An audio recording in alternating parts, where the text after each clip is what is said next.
Hello Greta, welcome.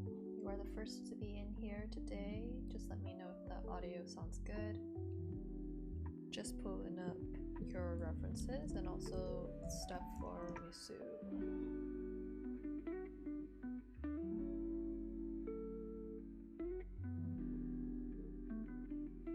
Audio is food. I'm eating up that audio.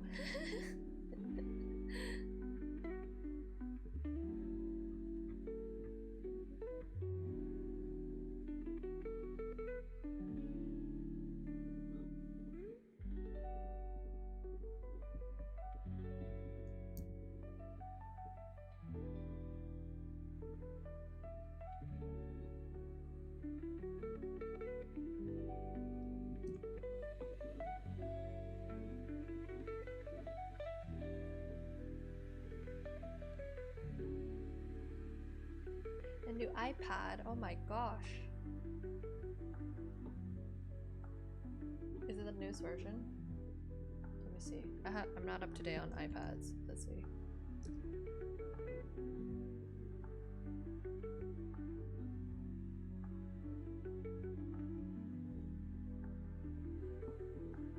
Brand new.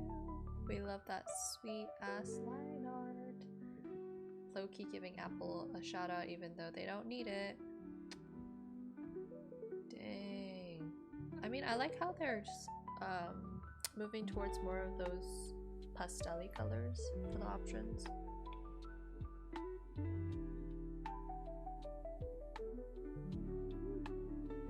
Coolios. Okay. I guess we'll get started for your character design. Okay, girly. Yes. I have Procreate, but I don't use it enough. Maybe I'll use it on vacation, but I don't know. There's just a feel. I get annoyed by Procreate after like 30 minutes of using it just because I'm not used to any of the buttons or anything. Okay, let me find a clean spot area.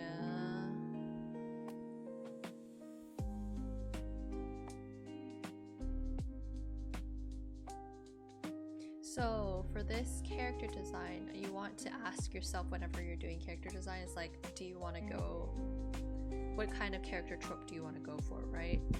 So you can either go for more cute, you can go for more elegant, more ethereal, you can go for more cool, badass, and depending on what your choices are, it's going to affect the overall shape of your character design.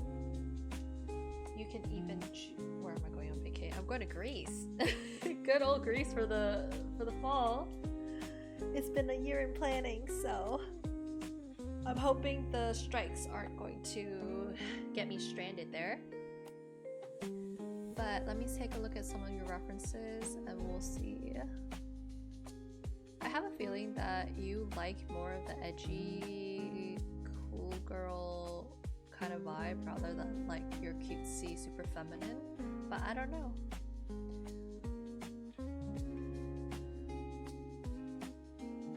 Yeah, more edgy, cool girl. So in those cases, I would recommend you take a look at more of those like edgy fashion styles. So I'm thinking you probably want, I'm not sure if you want more modern or you want more historical, because your other references are very fantastical, more history off into the far distance, whereas if you wanted to go more towards Gokurakai, that kind of vibe, then you would definitely do something different. Historical, okay.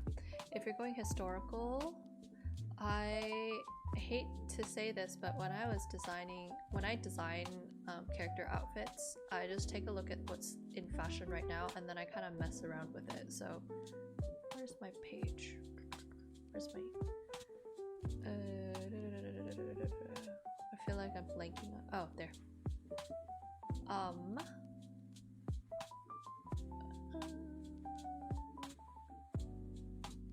don't think this is the page I want. I feel I lost it.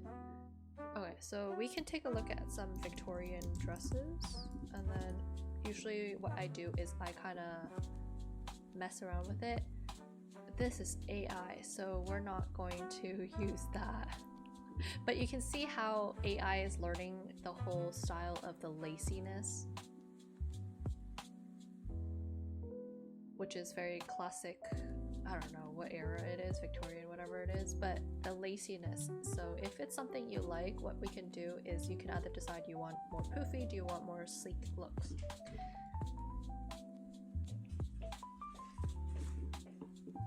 Hold a sec, let me turn off my camera.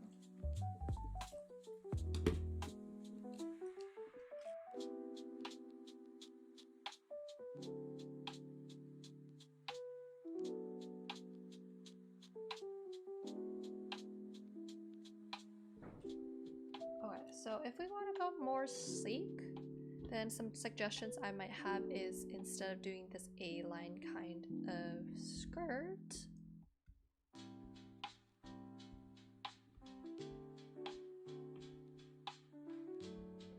maybe find this one. I'll keep this one.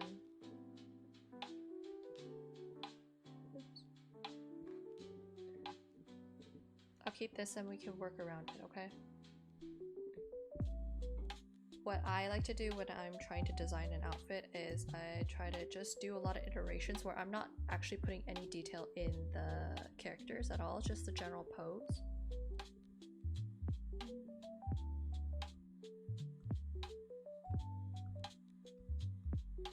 We'll hide those.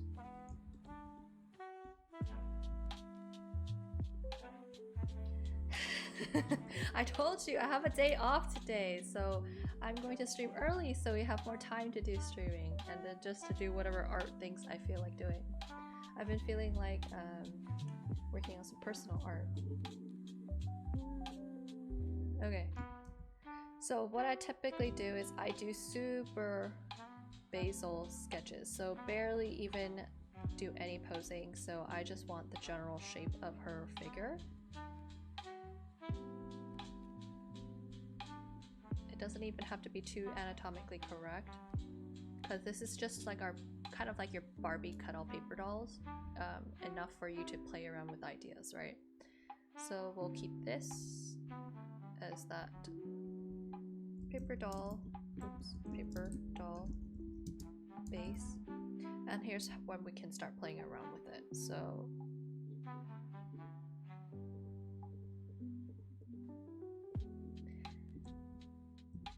we could potentially keep that neckline, but I would suggest that we bring the sleeves longer. So you can do, I don't know, some kind of sleeve magic like this, almost like Morticia Addams from the Addams Family. And you can play around with adding chokers. It doesn't have to be too crazy detailed at the moment, right? You can do, I don't know, some kind of corset if you like that look.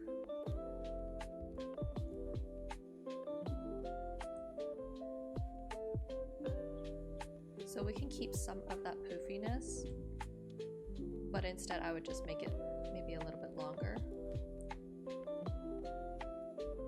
And you can just do random textures, put it in there just to get the idea down. Like, it doesn't have to be fully fleshed out at the moment, because we're still just playing around with character design and how the overall silhouette will look like. If you're not liking the silhouette, then you can go ahead and change it, draw another version, right? So maybe, you know, I don't like that there's too straight of a shoulder. Yeah, it's hard. So that's why whenever I'm doing character design, I try to have a couple of different versions. So maybe you like, you know, maybe you like the puffy sleeves, right? You can take a look at what are the examples of previous designs of puffy sleeves and pick and choose whatever parts that you really like or what you're drawn to. And then you can start playing around, experimenting, like how can I put them together to create something that's sort of new but still recognizable, right?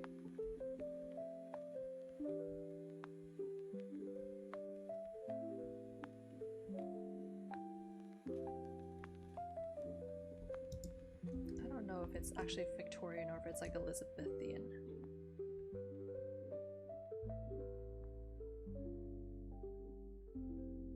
Like you could go totally super nomad like where it's super flowy. Or if you, sorry, if you like the whole kind of structured look, so something like this might be nice, where you have a structured part and then everything else is flowy.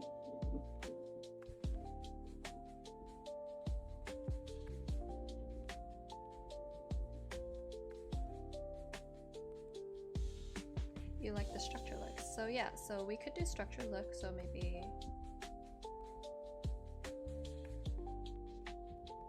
you could do the corset part.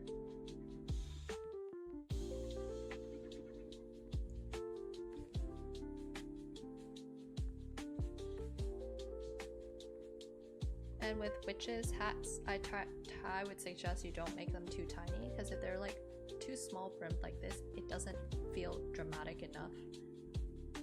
So go for just a little bit wider.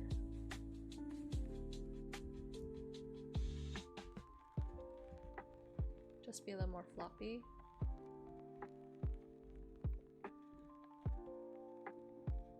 So maybe you could do like a petticoat, I don't know.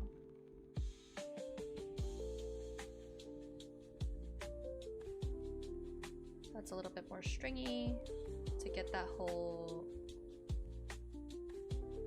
nomad feeling. And you could play with patterns, so maybe you like patterns here, some kind of coding there. And so whenever you're doing character design, all throughout the process is I'm thinking, okay, what kind of backstory or what kind of era do they live in? What kind of uses may they have for the objects that they're holding, right? So I don't know, maybe if you like that whole puff sleeve, we could keep it puff sleeve down here. And if you, when you're doing your character design, maybe like, hey, I like this part, but I don't like this part, you can always just duplicate the layer. Move it over and then say, okay, I don't really like how this skirt is looking, right? I'm gonna take a look at some other examples of skirts, like what skirts did I like? Did we like, my bad, I keep clicking up. Did we like this form-fitting kind of skirt where maybe it's half pants, half long skirt? Do we like more, maybe more of these puffy skirts, or did we like, you know, that kind of thing? So those are all this decision making that we're doing. If we like something like this, a good rule of thumb for if you have something form-fitting on top, then the bottom is more loose. If you have something more loose on the bottom, form-fitting on the top. So if we're going for more form-fitting on the bottom, so say if we're gonna do something like that, then obviously the top, we gotta exaggerate some part of it, right? So maybe you want to bring the neckline up. If you don't like such a high puff sleeve, we could go for more of this sleeve where it's more, I don't know what era this is, but you know what I'm talking about. You could even change the style of the corset. Maybe you like this corset, you like flat corset. We could bring it down to maybe instead of all the way up, this could be just a waist corset. Maybe you could show off tattoos here if you wanted to. And you could even do, I don't know, make it more fantastical. So instead of the bottom being clothing, it could be like fire or like a spell or some shit. And when you're doing character design, you can kind of see what your tendencies are, like what types of fashion styles you gravitate towards. So for me, I like to do longer sleeves that go all the way to the hands like this, rather than just leave it at the wrist, which is just my personal preference. And you could always just put, I don't know, random shit for now, like maybe you have some pouches here if you like that. and hair is also a big part of character design. So for these types of outfits, if you have so much shit like this, maybe we don't want to have the hair being like just straight down like this. Actually, I mark my words. Scratch that. Kind of looks good. So you could have it like really long, super long like this. Or, so I'm gonna do another option. So you're experimenting. We're not doing too much detail. We're just giving ourselves an idea of how the overall shape should look. Or maybe I don't want to have so much hair. Maybe I want it all bunched up, a little bit more controlled.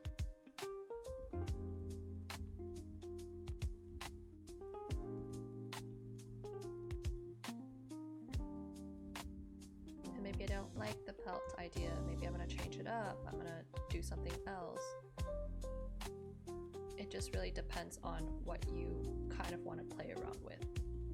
And if you're stuck on like, okay, I know I don't like this, but I don't know what to do with it, then I would suggest you go back to some of your other examples and take a look at some of those dresses. Like, what are things that they do to kind of spice up the dress?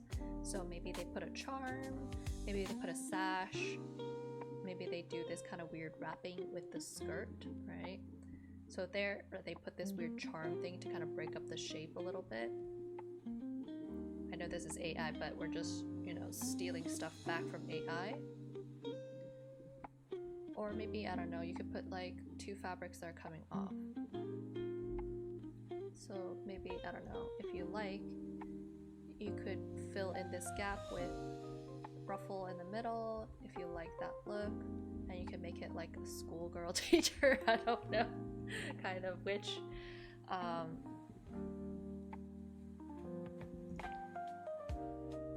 Or if you're not liking that,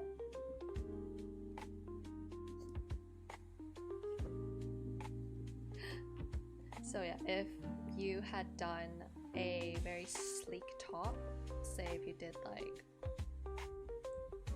very tight form-fitting top like this, I would have probably suggested you go bigger and more poofy for like the bottom, that way you get that balance between big and fat, big and small.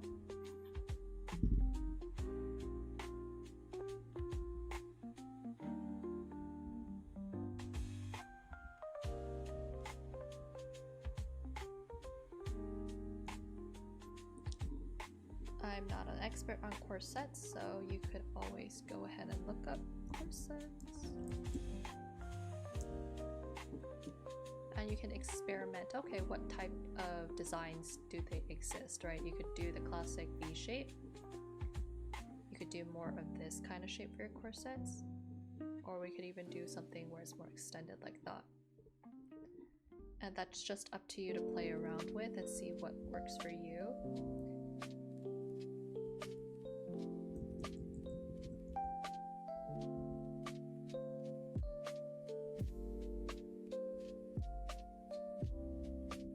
Maybe if, I don't know, if I feel like it's too empty on the sides, maybe I'll do some kind of corset where it might look something like this, right? And then we'll change it up to, instead of being one-sided, we'll do straight in the middle, just so we get that nice balance. And in that case, maybe the boots might be a lot higher.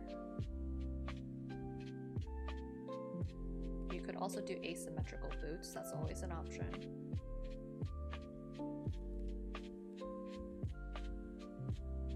That way you help fill in that gap right there. That's one option. Eek. So I usually, whenever I'm trying to design a character, I spend a good while just doing these random sketches to kind of feel out like what kind of designs I do like. If we don't like something like this, we can go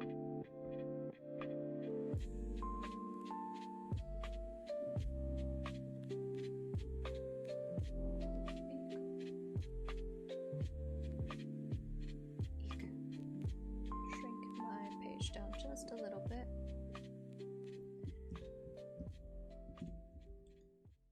Like maybe I don't like that look, So maybe I'll just do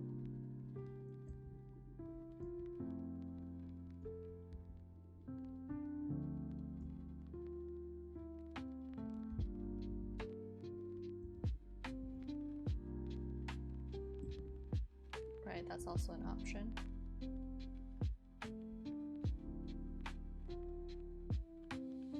And you can see how they're balancing out the shapes. Is they're making everything all this white and very flowy, and the cinched waist is that focal point. So you could add some charms if you have like a cinched waist.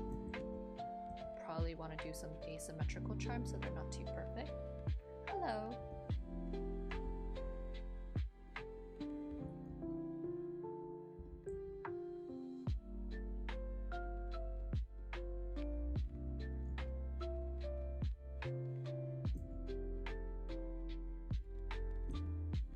And I haven't even talked about color just yet, but bet your ass it's gonna be a big ass discussion.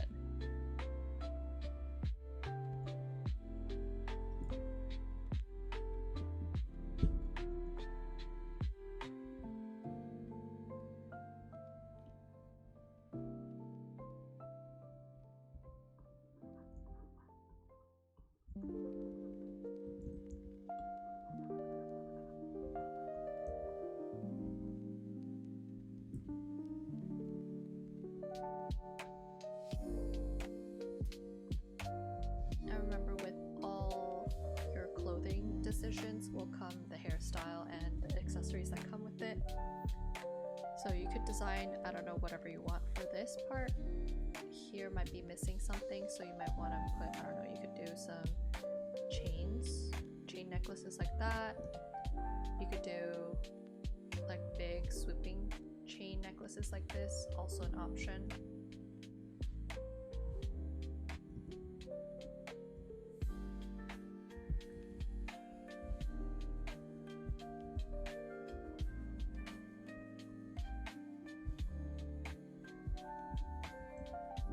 See, so my character design process gets so messy, and that's just, it's okay. As long as you're creating the feel of maybe what you want, you can always refine it later. So maybe I want some more gaps in the clothing. It doesn't have to make sense physics-wise. Like, it doesn't make sense how the hell this is gapping, but who cares?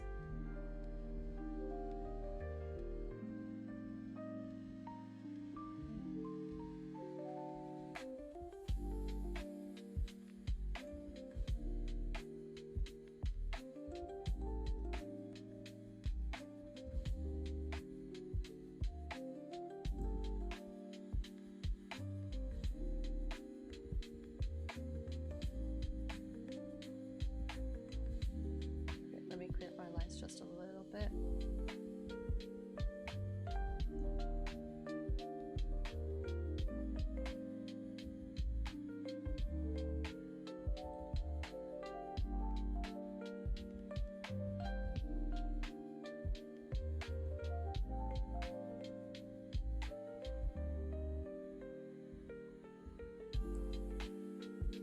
If it ever gets to the point where I'm like not understanding what the hell I'm actually drawing, I'll go ahead and put it on a clean layer, and I'll also do just some basic colors, so black and white, just so I have an idea of like, oh, this is where my character should be versus everything else.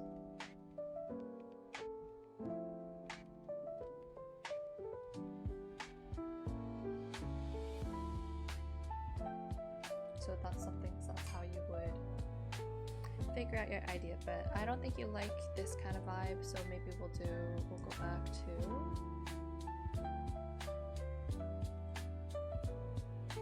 that sleek look.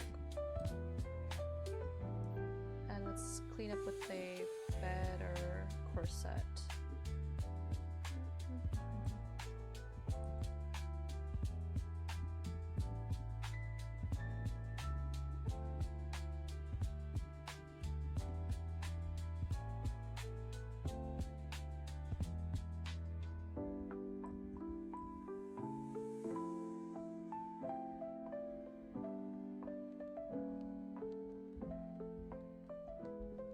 So you can put a gem right there. Yeah, just showing you ways you can play around and figure like how to experiment without putting so much pressure on yourself. So you could do, I don't know, some patterns on this part of the dress. You could do floral or more tribal patterns just to break up the general shape.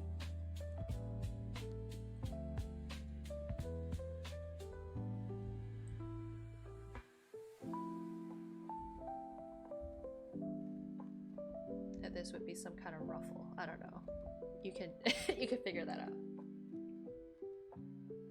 More modernish look. Okay. That's why I said e-girl. E-girl fashion, actually, surprisingly. Very historical yet modern, right?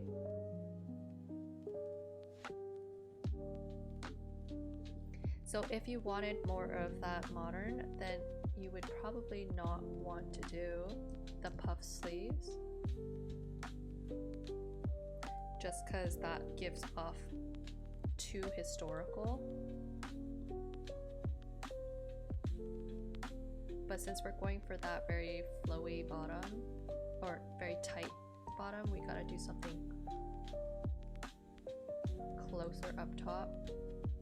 Or sorry, fatter.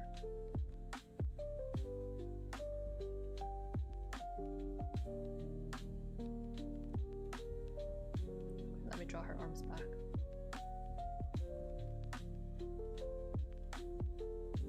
You could do, I don't know, like a motorcycle jacket, some kind of big honking jacket up top.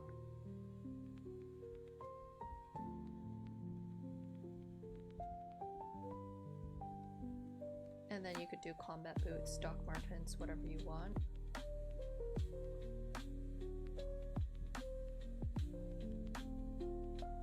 And you could do a lacy texture right here, or you could do more crisscross. It's up to you what kind of style you want. See, very big overcoat area.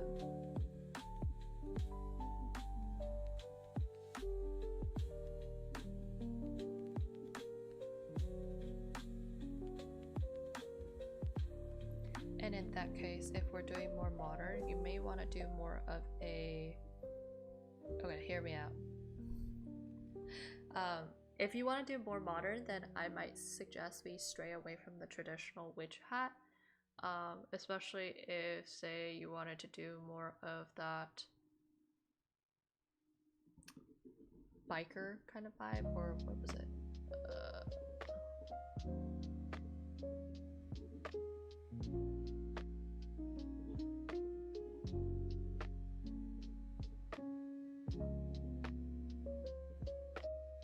So if it's something like this, then obviously when you're doing a witch, typically we just avoid using this hat because this hat is very traditional feel.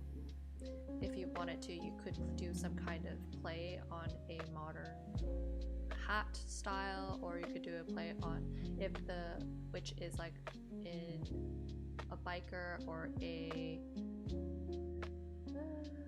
what else is cool. Honestly, you could, even if you wanted to make it like a sports themed wish, you could do it. It just really depends on what type of theme it is, right? But if you're really set on keeping the hat,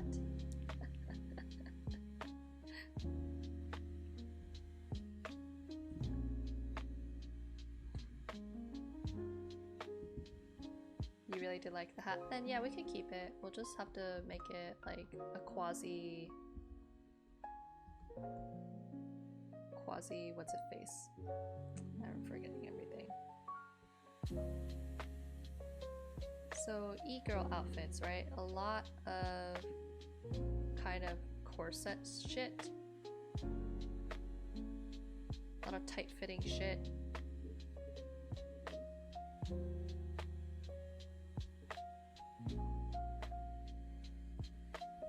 If you wanted, we could put some chains here. You could play around with the accessories. just to help you break up the shape of the waist because there's too much empty space here. Oh my freaking god.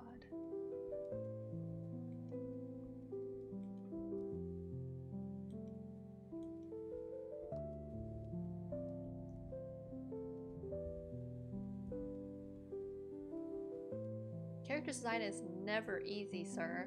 If you thought it'd be easy, it's because you copied the original design and just tweaked it, so that's why it'd be easy.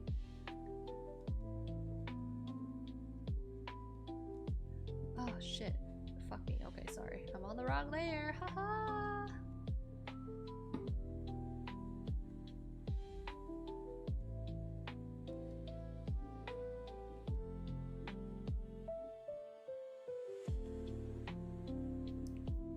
Y'all gotta get drunk when I'm doing this. And there's like a lot of different types of e-girls also, so it just really depends on if you're going for feminine e-girl, are you going for edgy e-girl? Are you going for super cyber e-girl? And those are decisions that you want to make, so you don't want to combine too many different traits together. So if we're going to say go for something like this, right, then I wouldn't suddenly add like a super frilly thing to it because it's gonna look out of place, right? If you want to go more feminine with the ruffles and shit,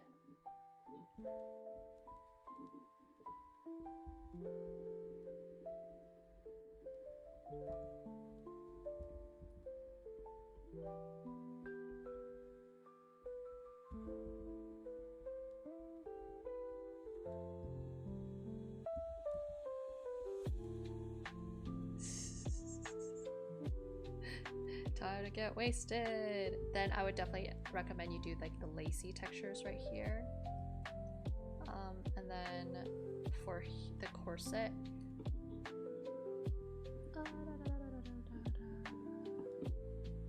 I believe I had a couple of options tonight. You could go for some edges like this or designs on the corset itself. Very floral patterns. No, I don't want Amazon.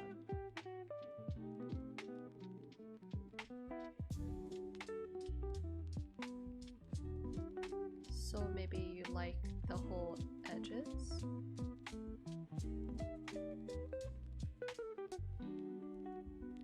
But they're going to be the same color because when you're creating character design, very important is that you try not to do too many colors. So maybe this whole skirt would be one color, and then you would have different colors over here. I don't know, some weird shit. You could just throw some shit in there until it feels right for you. So you see how majority is still this lighter color, but you bring back some of the color in there. Yes, so it could totally be some charms like that. Like with the necklace, it could be some kind of choker with like these dripping charms. And then big ass earrings, because those are fun. And you could play around with having a million bajillion rings, or she could have clawed nails, right?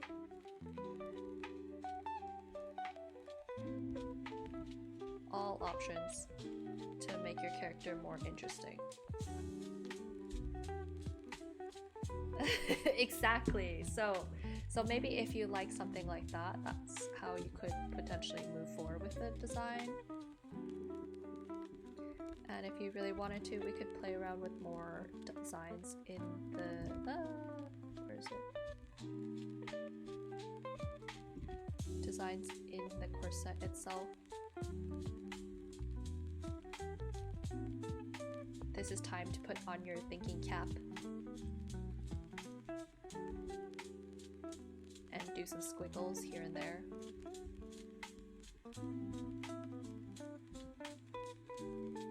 And again, we'll bring back that same color for the hat. Where's it? Oh, I almost died. I almost ate absolute shit. Okay. You can bring back that hat with that same color.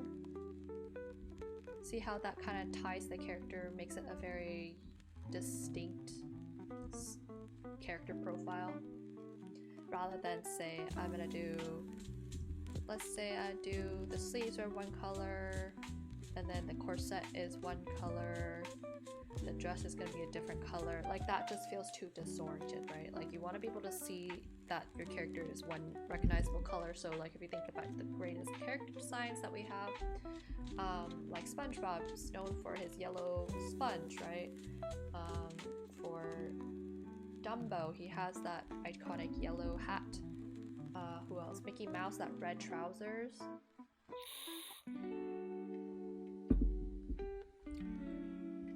Go.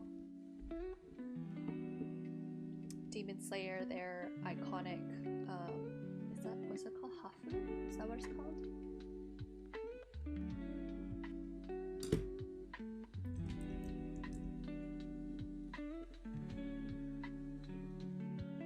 If you squint your eyes, you can still recognize it's the character because the colors are just so well planned out, right? So even if you are designing a whole new character, you don't necessarily have to do a lot of crazy colors, just enough that your character pops out. So Greta, if you like your purples,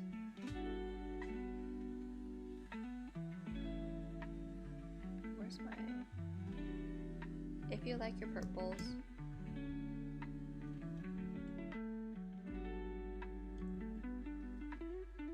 you could choose a purple that you like and then just pop off Queen with a little bit of green here and there, because as you know, green and purple are nice combos. Or you could go for more of a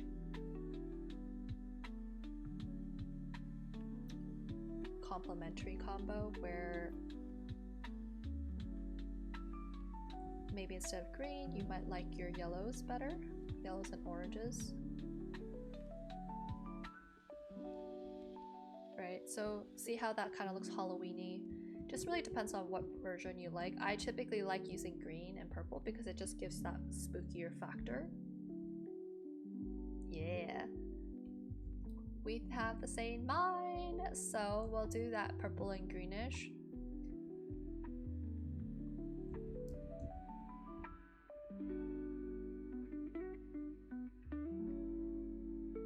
And for her hair, okay, so her hair, that's a whole different topic. Whole different topic. So this is your time to be your own hairstylist. You're gonna think, okay, if she has so much shit going on over here, then we might not necessarily want too much around her face. You could go for just a simple braid with just a little bit of face framing. You could go for a pulled back hairstyle where if she does have curls, it's only in the back part of her head. You could play around with more, you know, where is it?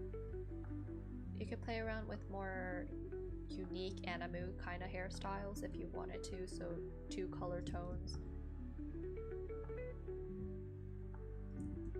A really long piece in the front or a really long piece right here and then short hair the rest of the way. Obviously this is all stuff that you can think about when you're doing for your own, okay? So if we're based off of this design, so a lot of options for you to choose from. It just really depends on how you want to go forwards with it. Let me put this all together.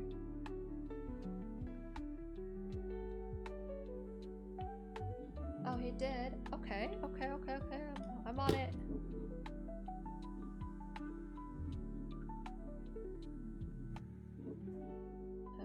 Open image, new tab.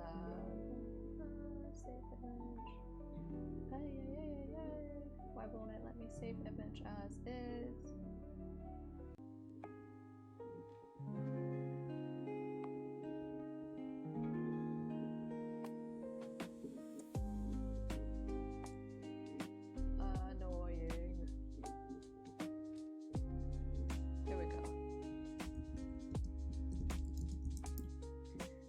just finish off Greta's by just applying it to the original designs that you had.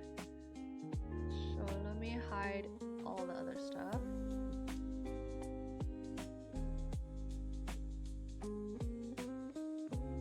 I'll delete this one since you don't like that.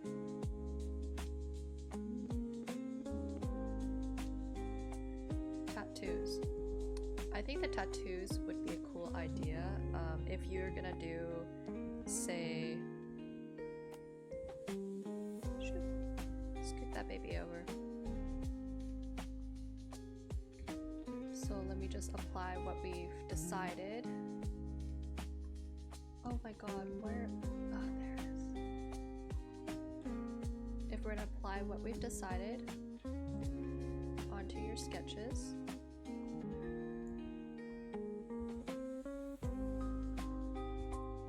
Good rule of thumb is you don't have to draw every body feature super accurately. It just needs to have a good silhouette. So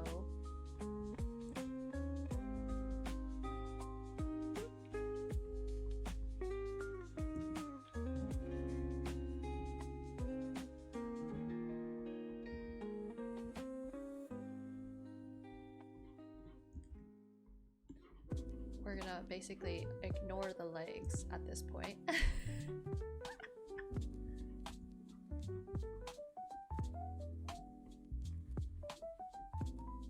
And then you can design the boots however you want later, okay?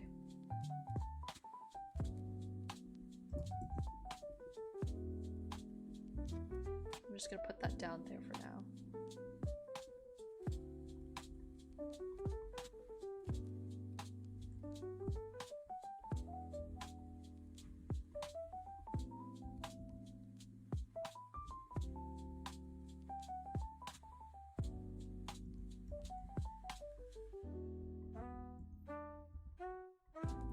If you're gonna do the whole bangs thing, go more exaggerated, girl. Give yourself more options.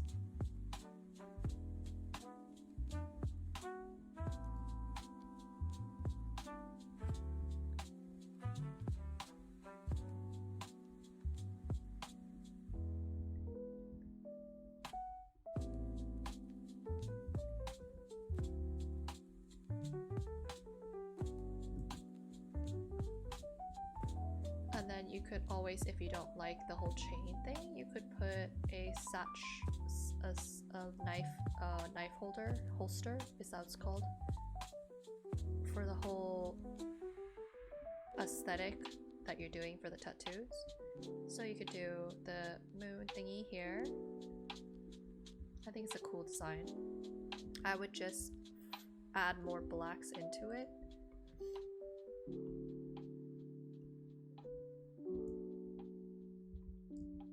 Like maybe make the knife even black, but just add some white glowing stuff to it. That way it'll read better as a tattoo.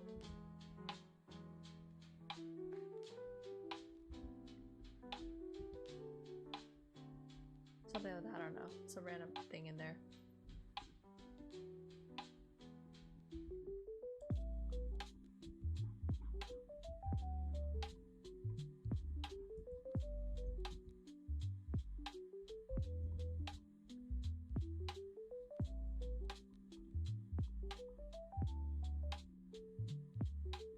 And then color-wise,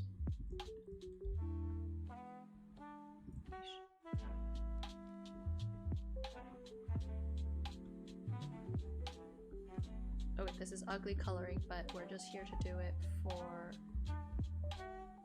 See how the bigger hat balances the outfit a little bit better.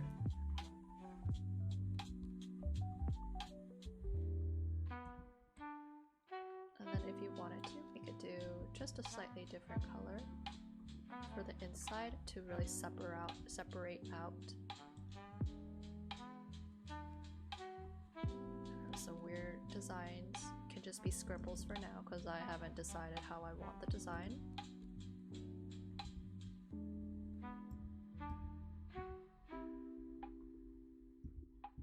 You could always go for more Baroque designs where they have those kind of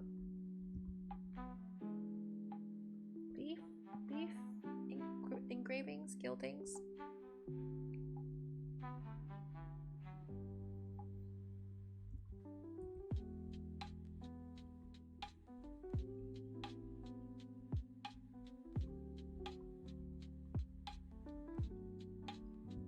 And then let's get that green in there. And bring back some of those greens here and there so we're not just sitting ducks. And the green's not too isolated. For the satchel, if we're going to do the knife holster, I would suggest we don't do too many crazy colors. So we're not overwhelming the audience with too many color choices.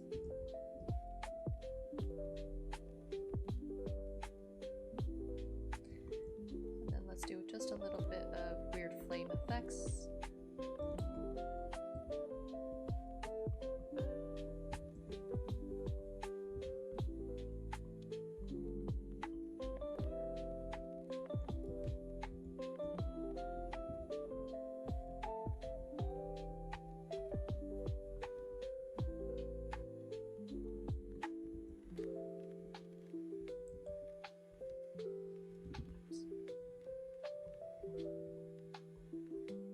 Some shit like that if you wanted to. You don't have to. And then as for hair, we can either go more weird colors.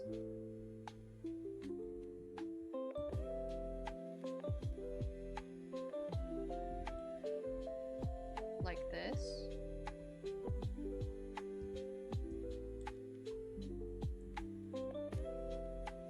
Or you can go for more normal colors, like more you would see it in real life.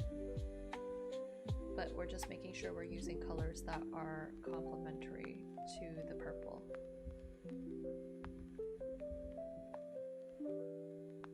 And if you're not sure what color looks best to you, there's always the option of just throwing the slider around until you get something you like. So maybe I like this one, but I'll go just a little bit lighter.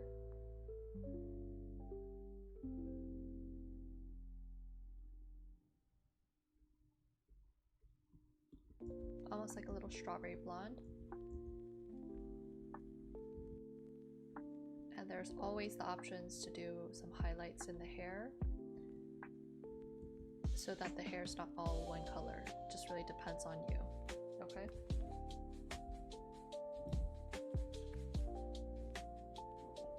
Okay, so that's how I would go about for your character design. Do you see how now she looks more like a character that has a certain time period or a certain era that she would live in rather than just too generic?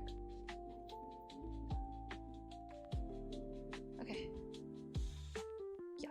So that's how I'd go about for character design. So let's move on to Misu and let's pull up some Yona Yamai.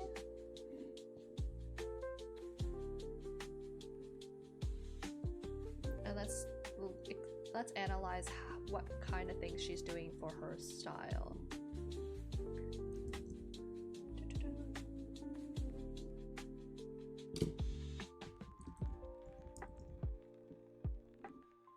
And obviously I am following her.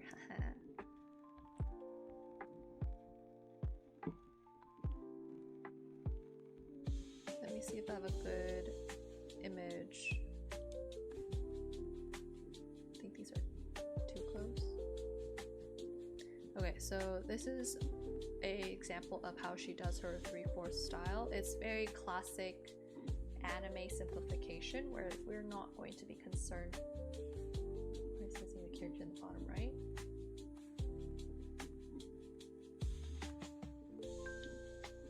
Don't say that.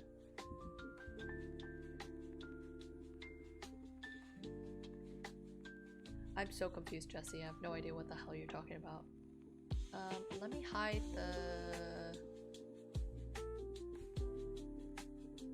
those ones because those are a different topic.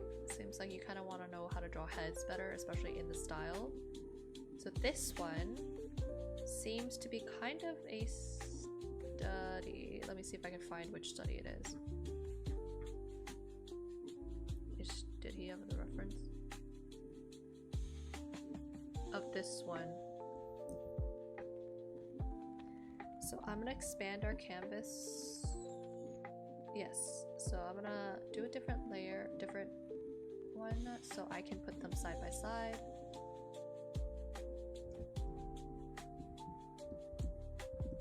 Ah.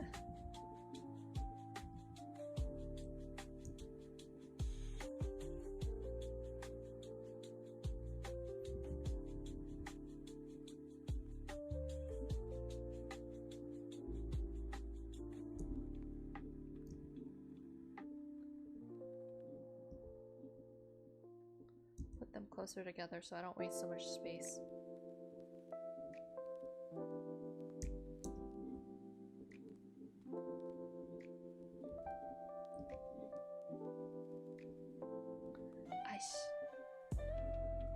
Go away. Okay, tab, work with me. We're gonna zoom in on that left one because it seems like you were studying this particular angle of the face.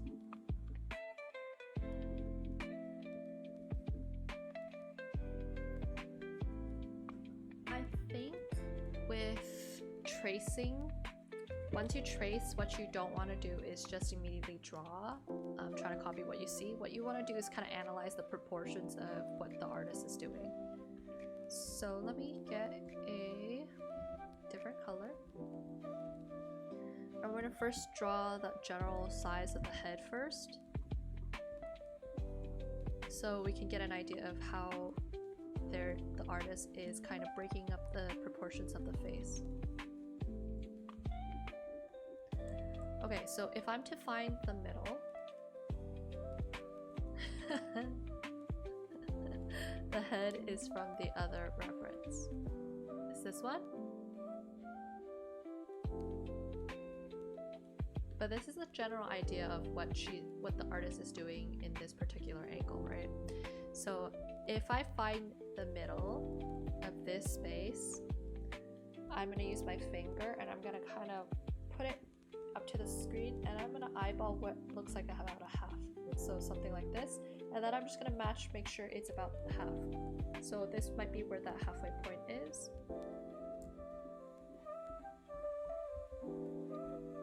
And once I place that halfway point, what you're gonna see is that the nose sits a little below that halfway point. The eye sits right around that halfway point, somewhere there. The head itself, where the hairline is, it's a pretty big forehead, if you can imagine it. So very, very childlike proportions. So with Yona and Amai, their style hinges on the very more older style of anime where they don't do as realistic proportions, but they choose to do more of the cutesy chibi style, where everything's a lot foreshortened.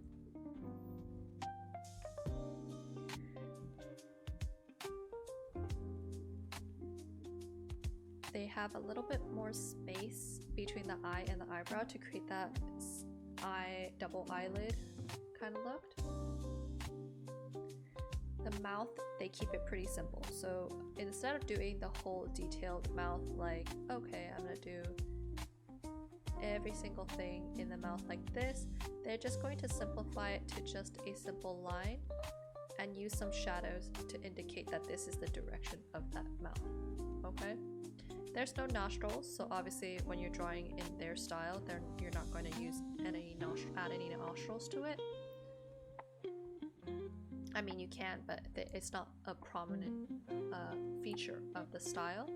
The nose is going to be upturned, so you can kind of imagine it.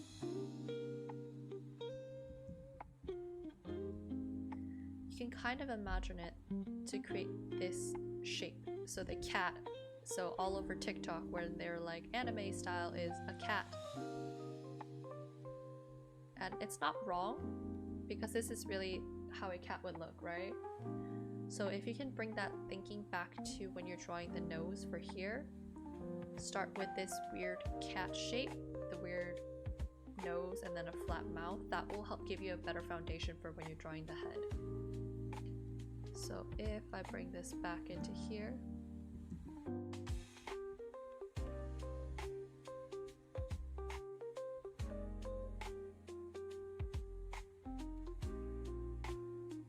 we don't have to be super precise about like, oh, where does the eye end, or or where does it, how does it slope down, or where should I put the exact features, because the whole idea of a style study is just to get the general features, right? So as long as the eyes are nice and big, here you'll see that the iris part, the color part, takes up a good chunk. The eyelashes always are a little bit thicker than what you would see.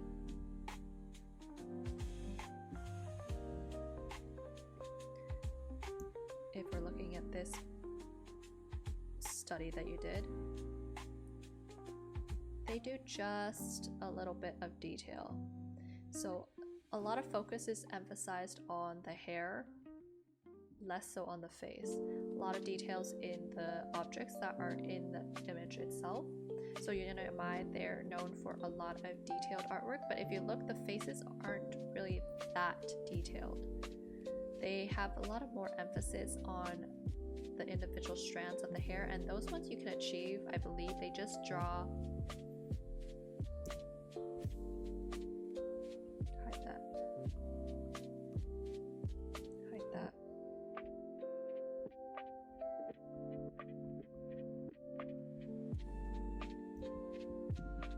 Those ones, when they're drawing the hair, they do big sweeping directions of that hairline. So I'm gonna hide those for a second, and I'm gonna show you how they're drawing the hairstyle like this. So again, just like how I taught you with that dot, we're going to go for the general direction of the hairline first, and then we're just gonna create these big kind of pasta strands. Not worrying too much about those layers of the hair just yet. And we're not going to try to copy UniMI perfectly, because that's going to drive you crazy. What I want you to do is just to create the general energy. Yeah. I feel like she's more known for her animation work, which is why it's that more old school proportion style, because animation, like with the animes nowadays, this is how you would probably draw or animate it. And so it's very based on line work, a lot of cell shading, and then she just adds more details.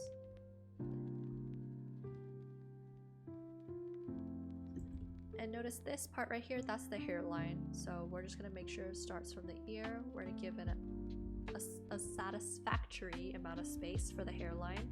I don't want to see the hairline all the way here, because then now you've got a 7 head. You just want it to have about, say, a little bit less than an eye space apart.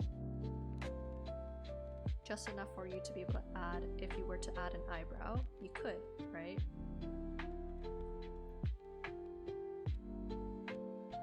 And then what she does is she adds another layer on top.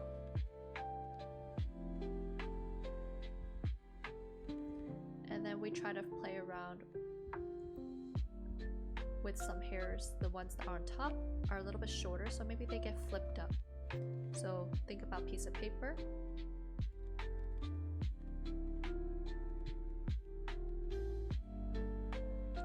Still not worrying about the tiny little strands. After you're done with the general direction, then you can start breaking up that hair.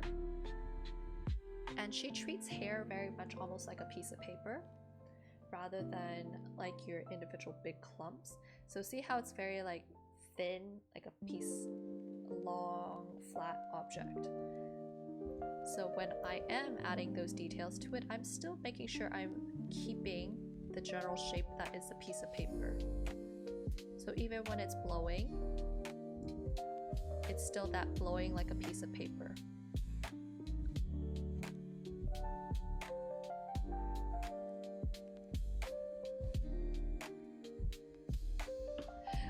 I will say that heads are one of the hardest things to master, especially when it comes to trying to figure out how other artists stylize it. And when they, what they end up with is what they've done for so many years, right? They try to figure out a better way to draw the head, and this is what works for them, what looks good to them. So you don't need to necessarily copy this 100%. I would say what you want to learn from it is the general idea, right? Like, how are we simplifying the features? How are we maintaining a sense of realism while also making the features go crazy wacko, right?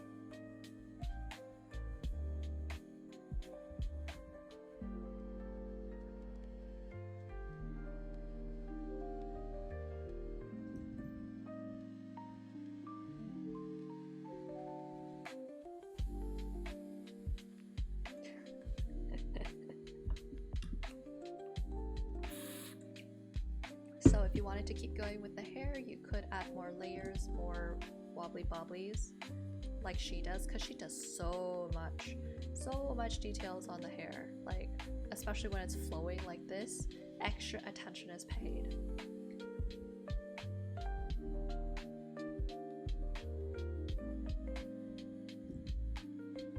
So you could keep going if you wanted to, but if you're tired you can just keep it as that portion chopped off. And then for the head, let me see how your head... So if I get rid of the construction, the head itself isn't too bad, honestly. What I would suggest when you are drawing these types of head, instead of trying to draw this construction thing, is helpful for the beginning when you're still trying to get a feel of how the proportions should look. So Makima, so the difference between Makima and this proportion is that Makima has a longer face. If we're going to turn her into Makima, what we have to do is make her eyes a little bit more mature, but we're going to keep the same proportions. That way she'll still feel like Makima. So if we were to do that, let me here, example. So say if I wanted to make Makima, I'm going to start out with that face, that general head shape first. I'm not gonna worry too much. Like that technically could work, but Makima has that very... Where's my... Makima has a very specific older woman vibe that is associated with her, so we have to bring some of it back into it. So even see how she's still, even though she's cutesy, do you see how the eyes are a little bit more fox-like? That way we can keep some of that maturity in her face. It's so funny, Twitch had to like ban you saying the word evil woman. It's like, are you being a misogynist right now? How dare you? So if we take a look at some examples of cutesy faces, so even here, the eyeliner is making that mature vibe. That's how we keep that Makima. So even if we want to keep her round face, we gotta make the eyes age it up. Okay, so I'm gonna give myself just a little bit of a guideline. I'm gonna put her eyes just a little bit below that halfway point. And you're gonna figure out what direction to put that face. We're gonna do just slightly hooded eyes, just like how you have over here. If you're not sure how to do the eyes yet, just start with curves. Give yourself some space. Figure out the proportions first before we enter into details. And you know, the eyes have to be overshadowed because we're at this 3/4 view.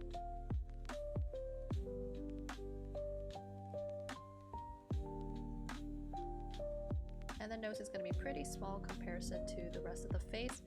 From there, then you can create that kind of cutesy cheek that is that proportion style.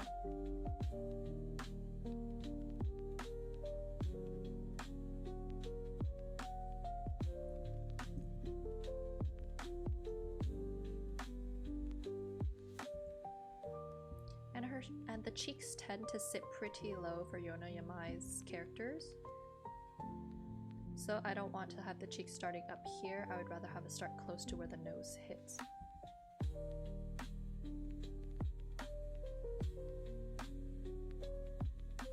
And because the eyes are kind of slightly lidded, it's going to be more of a straight line. And we're going to make the lash line a little bit thicker in order to look more like Makima.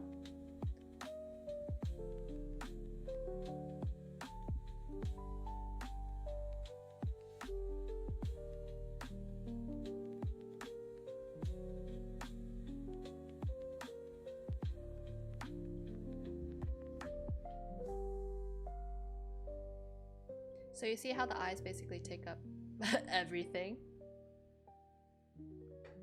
Oh my god. The Breeze movie. I barely even, I'm like just still waiting for the Demon Slayer movie to come out. Don't even talk to me about that shit.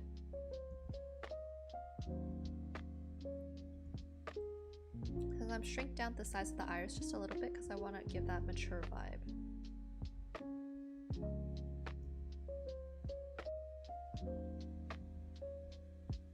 And we won't do the eyelashes too long. See how it's not too crazy.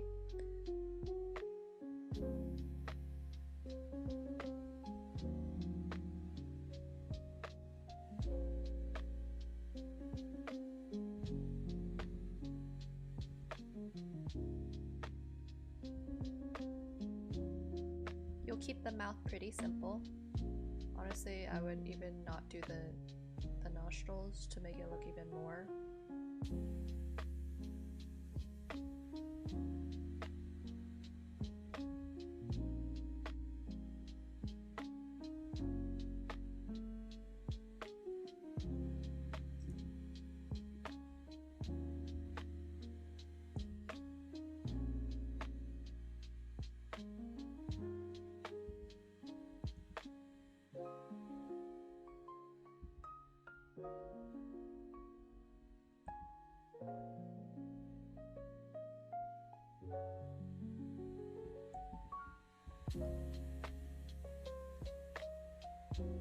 It's gonna be hard for me to add those circle rings, considering my brush is like humongo.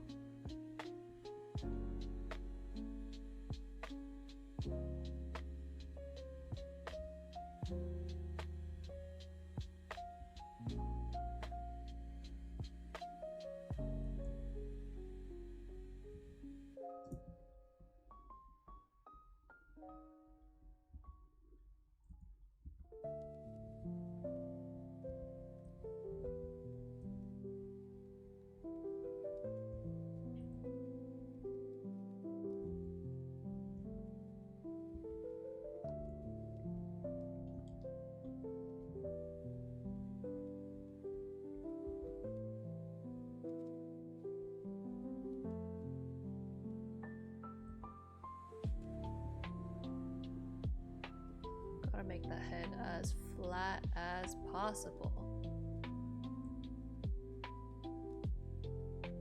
Not a lot of distinction between the head and the eyebrows.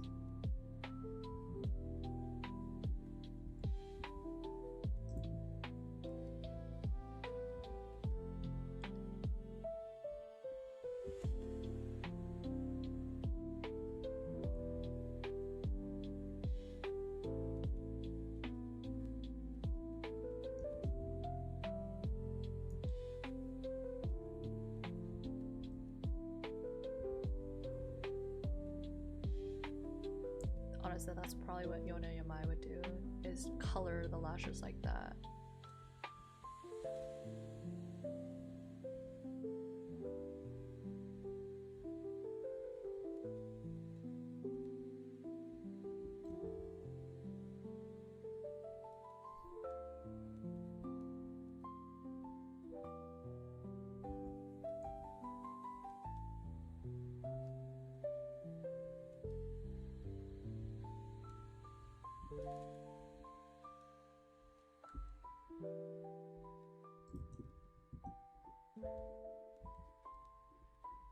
And she's likely to add more layers to Makima's bangs.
Who knows, Misu? The hair comes from everywhere.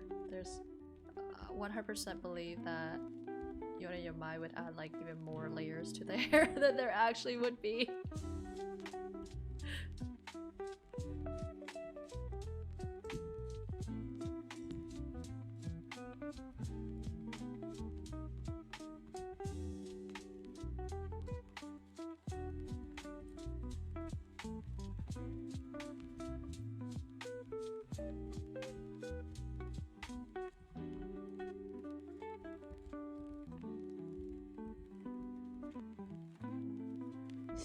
Did it censor the word bald? I would be so...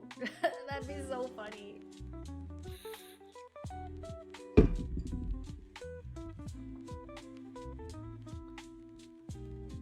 Or better yet, honestly, she's such a old styled anime artist. Probably would do like this weird thing that they do with the whole tucking.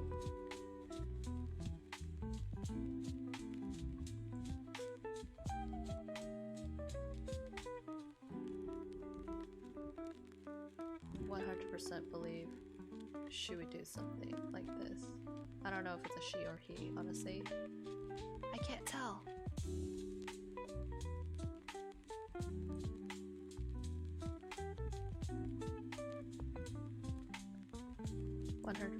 Believe this is something they would do.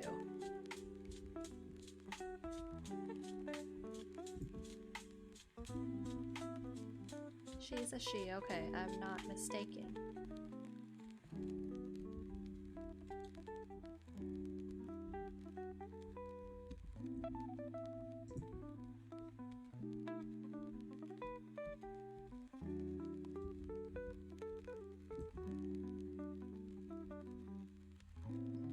So it might not look exactly like the character, but you're following some of the traits that Yona Yamai uses when you're creating the character, right? So if we were to turn that head, again, Yona Yamai does not do any line work here. We're gonna tilt the face.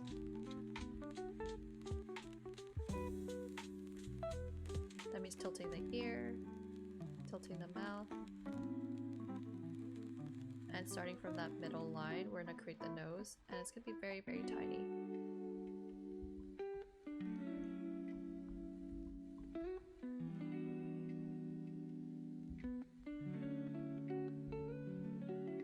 And we create that kind of general profile. So that's the base for all those characters that Yona Yamai would draw.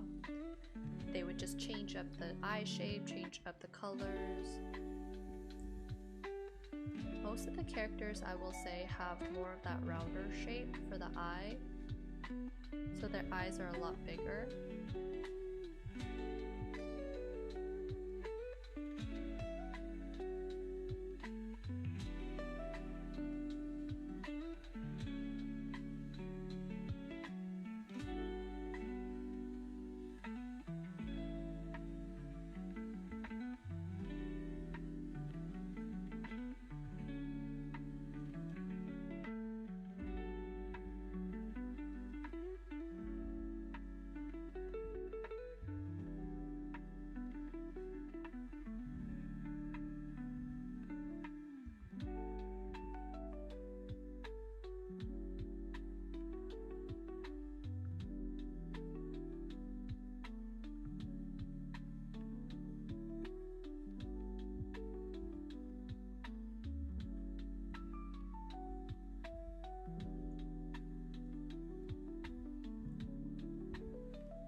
Can't forget the whole shadowed area in the eye, and then you erase away for the highlight.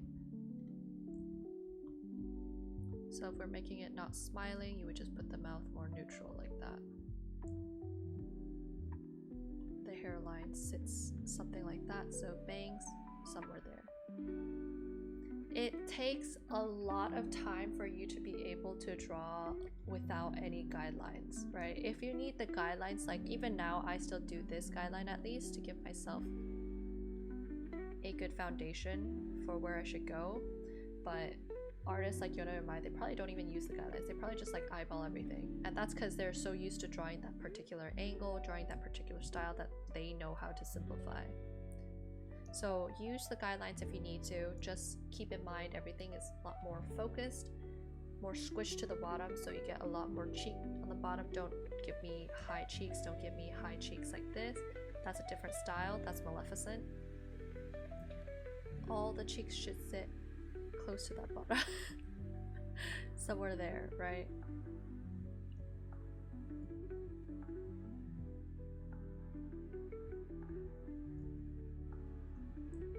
If need be, you can make it almost like a baby.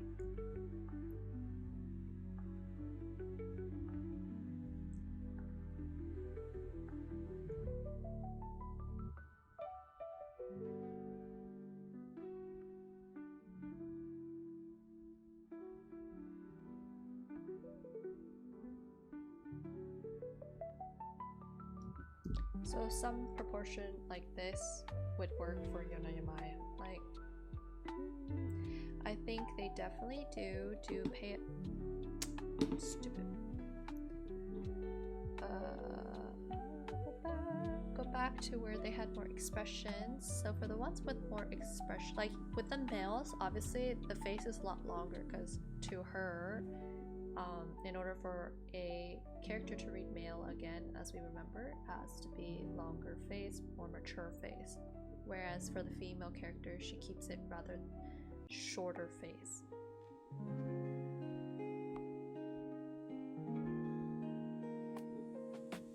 Just look at the amount of lines that they're using for the hair. You can even bring more lines into your hairs for it to look similar to that, right?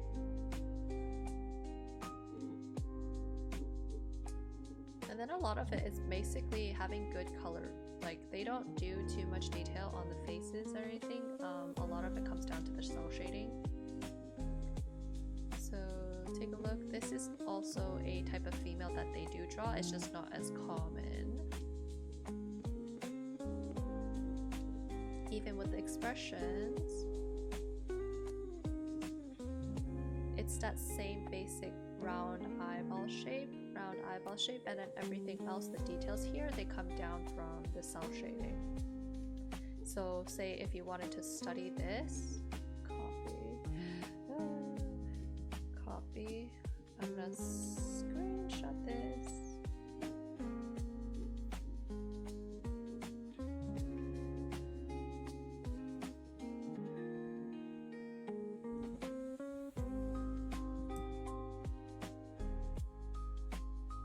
If you were to copy this, what I would recommend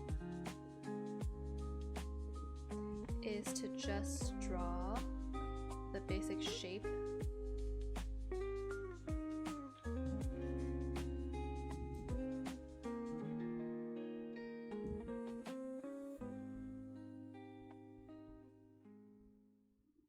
Draw the basic shape of the face first. I'm gonna shift things up a little bit. Like I said, everything has to be pretty short.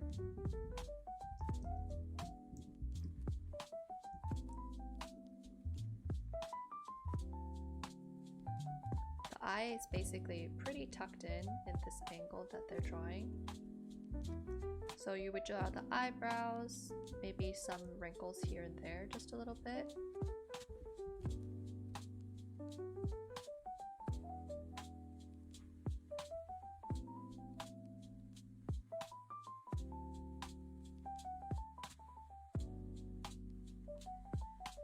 You'll even notice they're not perfect. Look at how big they make the iris here versus the one on this side.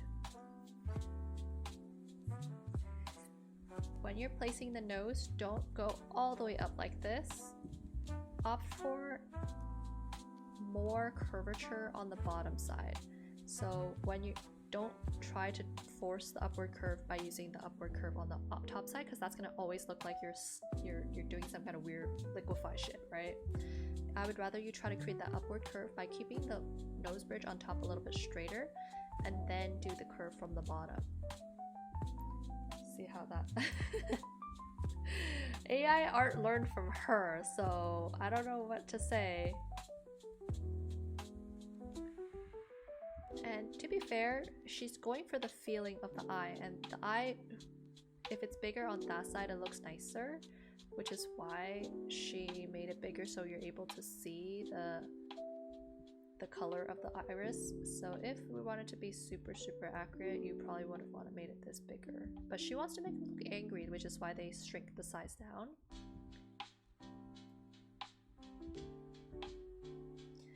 Keep in mind the distance for here is going to be about a little bit smaller than this because it's at an angle, but I shouldn't see the eye sitting like this close because that's a totally different angle. I shouldn't see this eye sitting over here. Again, that's a totally different angle. That's too far of a distance.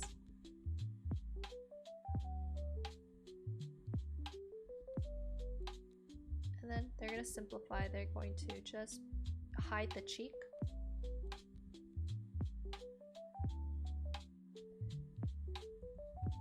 And treat this whole thing right here as one entity.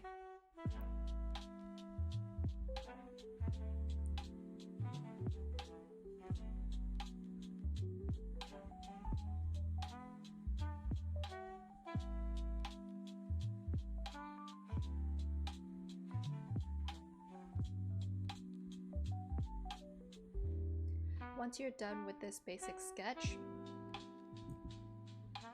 then you can bring back in some color and then you would create those wrinkles. So I'm just going to do a very approximate.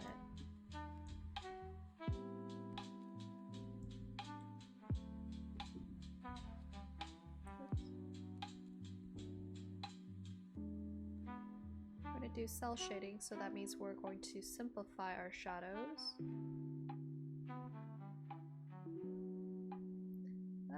Come on.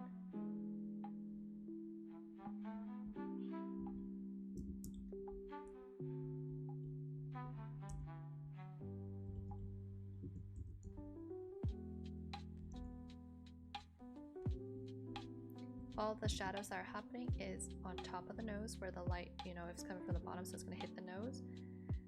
And they're going to separate the wrinkles by adding some shadows.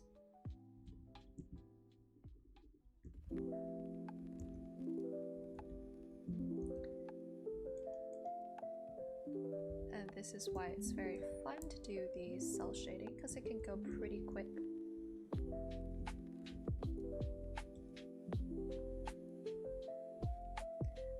You can either color pick the color like this, or which I'm thinking she did, is she got like an orangish color and she went into, I don't know, some kind of color mode.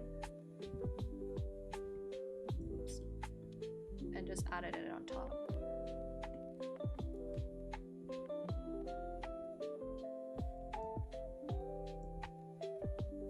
So something like that maybe. Which is a way that Japanese animators will do to quickly get their job done faster. There's not a lot of soft shading that goes on. Most of it is pretty hard shading, just the occasional here and there.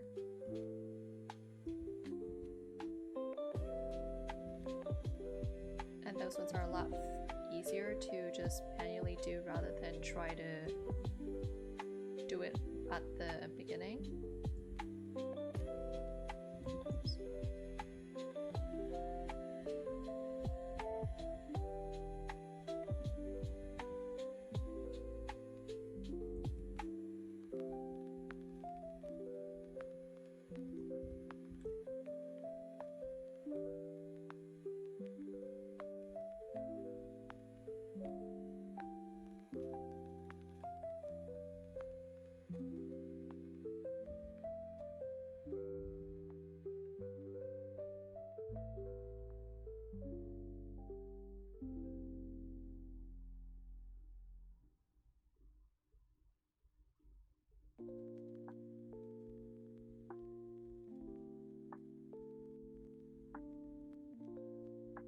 obviously if you wanted to, you could make it cleaner. I'm not going to do that right now. And then let's choose a shadow color.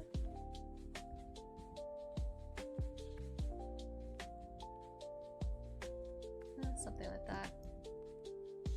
Shadow color.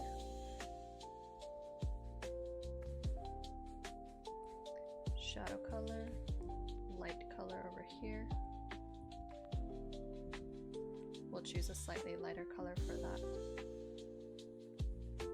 Maybe darken this one up a little bit.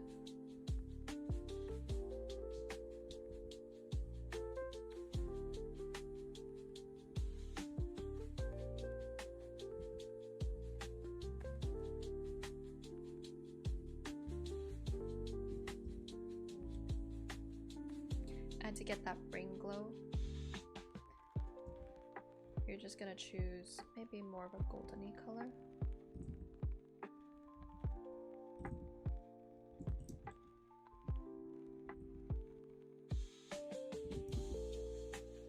Let's do it on this layer.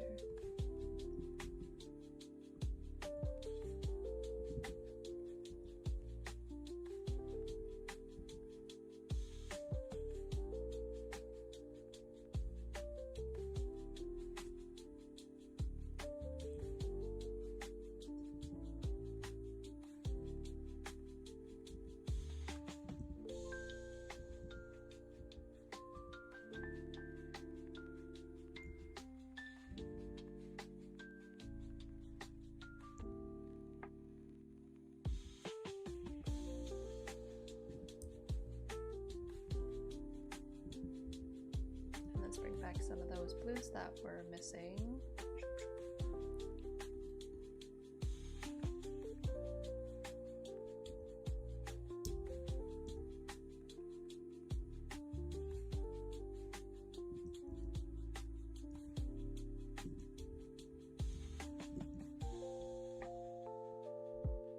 And that's the general idea of how you get the colors, or study the colors that you're seeing. So you're not just color picking, you're gonna actually try to understand, okay, why are we placing the colors here?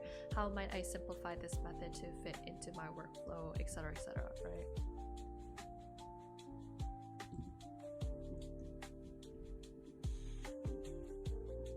Okay, so that's it for Yona Yamai. Hope that helps you figure out how you might go forward with the studying. When it comes to turning the head, I would just I think this is a good way to start. You just need to make sure that you're not trying to copy it exactly. It's very, very hard to copy a style because there's tiny little habits that each artist has that makes it very hard for another artist to perfectly encapsulate it. That's why, you know, art is unique. But as long as you get the general features, it can look pretty similar. People could say like, oh, I can see you were inspired by so and so. Okay, and then let's finish off with Jesse. Let's see what you had concerned about. The third panel. It's covering his eyes from the bright light. Okay, so if let's switch over to me. If I'm trying to cover my eyes, right, I'm gonna try to face towards the light source. So what you're doing right here makes it seem like you have like a orb of light that's like shooting from here. You're like, wah, wacha, wacha. But if I'm trying to cover my eyes, what you might do is you're gonna bring the view, the composition, bring it a little bit closer so that my hand, it can still be somewhat far away from me, but now we get more of that view of like, oh, maybe this hand is meant to cover up the eye. You also want to make one of the eyes squint, so it seems like, oh, it's bright, so I'm trying to cover it a little bit. So let's change up the posing just a little bit and change up that framing. I will see how I can do this because obviously this is not a different layer.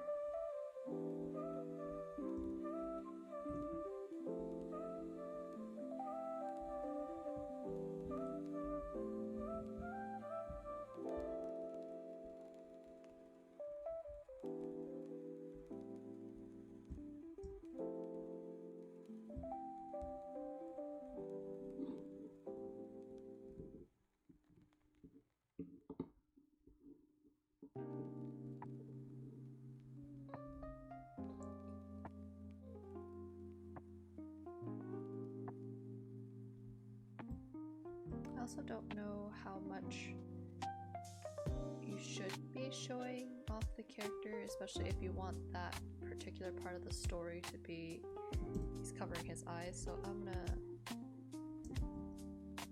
oh sorry, back to Photoshop. So I'm gonna cut this out. I'm gonna also bring his face a little bit bigger, because so we can actually see like, oh, the point of this part of the story is he's trying to cover his eyes.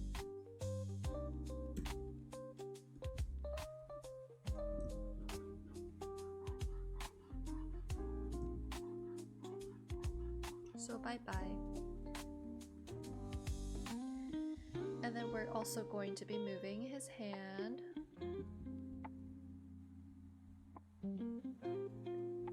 To be more in the face. Yes. Which panel is it? I don't know. This one? Okay. Go back. Is it this one? Okay, so for him, if gotta go back to me. If we're covering our, how do I, okay, if I'm covering the light in my eyes, do you see how this arm might not be ideal because it's gonna cover my face, right? So I would suggest we're gonna have the arm on this side. We're gonna put it, do you see how it needs to go kind of over the face to create this kind of direction, angle? Okay, so go back to Photoshop.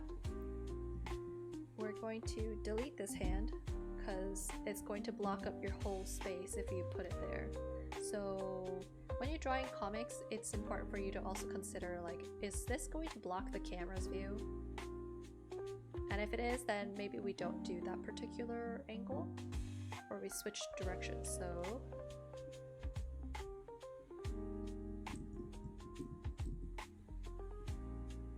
the hand should probably sit closer over here, or you could have it over here. That way you can create that shadow.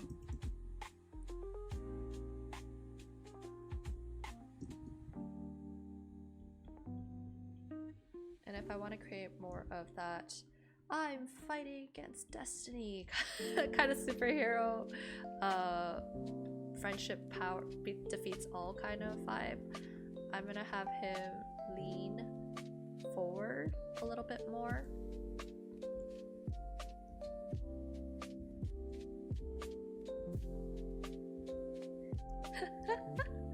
Okay, that doesn't matter anyway, it's just the whole, it just, if I have him like this, it's kind of like I don't have enough space for the arm, because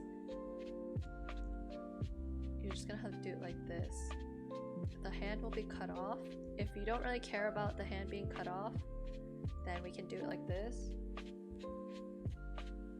But if we want to be able to see the hand, I have to shift his body down a little bit so that we're able to have enough space for the arm to do its thing, you know? Okay, I'm not even drawing the hand yet because I feel like that's a trap. You just want to put where the thumb might be and the general shape of the hand first. So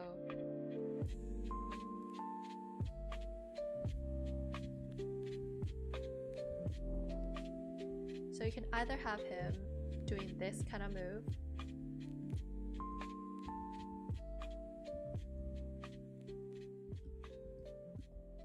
and he's leaning back a little bit more. Okay, option uno. Or we can keep he's leaning back a little bit more.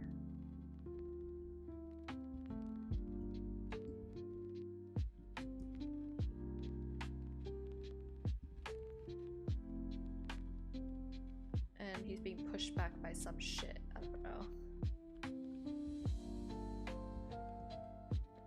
You just let me know which direction we want to go in, and then we'll talk about how the hand should be. And be careful with the shoulders, the clavicles. these babies right here, they're going to line up with the shoulders always. So if your shoulders are right over here,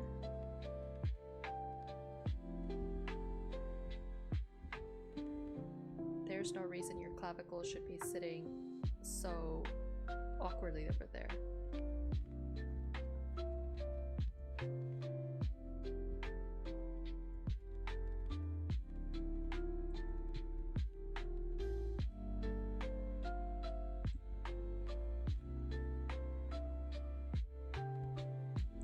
Okay, you let me know, Jesse. Option 1, where he's kind of leaning back a little bit more, or option 2?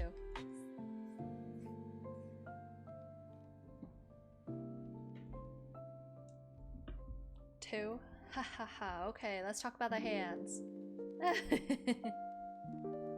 I'll leave option 1 just for your edification, okay? Okay, option 2. Okay, if I'm doing this, right? I'm gonna scoot back a little bit. Yeah. If I'm doing this, do you see how my hand, you're only gonna be able to see this part of the hand rather than the back part. You're not gonna see any of this. So what you can simplify the hand as is this weird kind of claw shape. This is like the default that you're kind of inclined to put your hand in. Instead of doing this is not a very comfortable pose. Our hands typically don't do this whenever we're doing, unless you're doing like stop, right? If you're trying to create a shade, most you're gonna do is you're gonna relax your hand and you're just gonna cup it a little bit. Same for the other one, you're gonna cup it a little bit.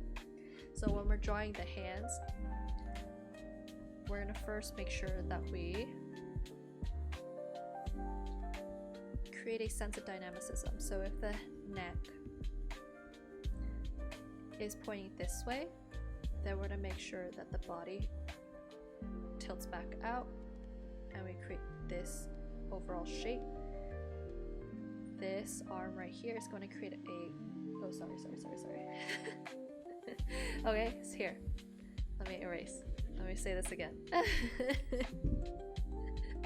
If we're going to create a contrast of the neck's going this way and we have the body going this way, we want to create a lot of intersecting points. So that means I don't want the arm just to stick close to the body here. This is weak potato shit. Can you block anything? No. Okay, you can't block shit. So you gotta raise the arm up. We're gonna create a nice continuous line here. And then put the arm up and the hand up. This arm could not give a shit about what it's doing. I just don't want him to be doing this. We don't want the arm doing this because it's gonna cover up the other arm that we've created so hard, worked so hard on.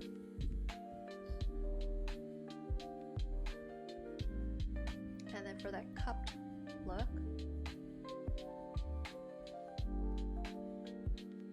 we're just gonna create that letter C.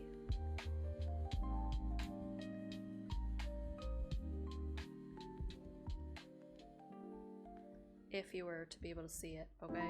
If you were. Obviously we can't see it because the thing is cut off, but this is how you would go about creating that hand. Draw your thumb first, and then you're just going to use this big kind of mitt to give yourself a foundation for drawing the fingers. If you want, you can do some more outliers here and there, but not too much. And how do I know how big to make the hand? It should be about the size of the face. Okay. So let me cover this up a little bit.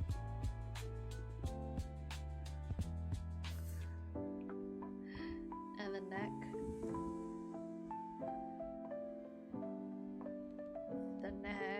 The neck muscles are connected to that middle section of the clavicle. Why do we have it over here?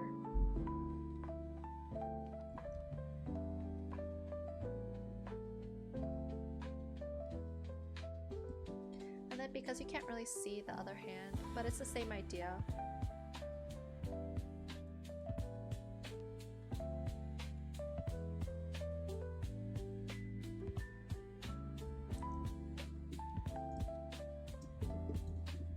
Create that C shape. if you want, you can start by drawing this shape first, which is the top half of the hand versus the bottom half of the hand. And then you can break it up into fingers, right? A lot more feasible than trying to draw the individual fingers itself. That will come with time. Once you're very comfortable with drawing hands, you're gonna automatically know, like, oh, in this position the hand's gonna look like this.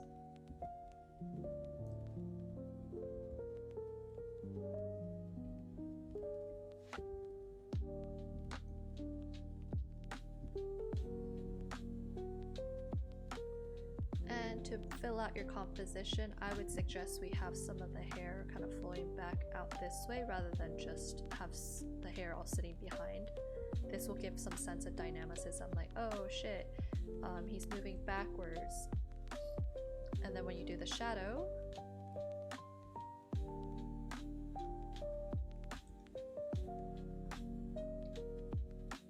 you're just gonna put a nice block right here first.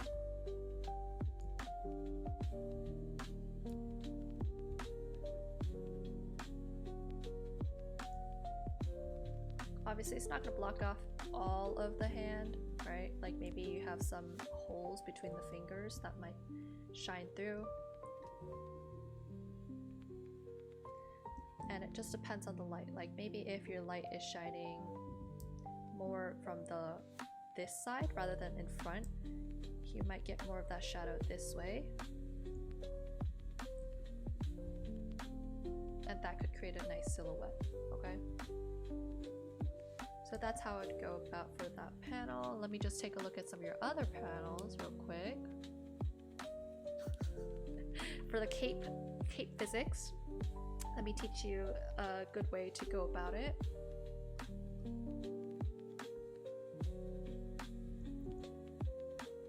We're gonna use our squiggly lines, our S. So instead of just doing this, you can start with this general shape, but once you're done with that, what you're gonna do is you're gonna go, give me some weird curves, right? Like give me some small ones and then one major big one. You don't have to do it like this. It could be, it could even do something like this. It could do something like this. It's up to you. It's just really dependent on what kind of atmosphere you're trying to go for. Once you've got this settled in there, then we're just gonna fill in the gaps, right?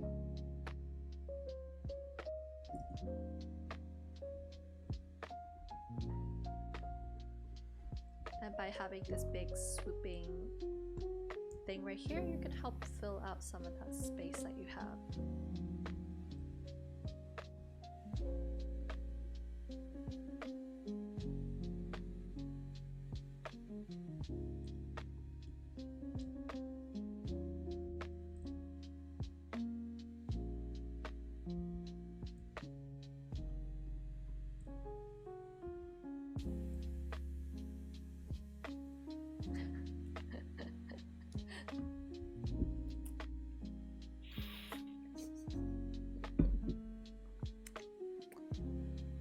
Another way that I like to do character design is I also just take a big blocky brush and I just work out a silhouette. Like, okay, so if I'm doing a tanky character, right, I'm gonna do more smaller head, I'm gonna do more blocky shapes.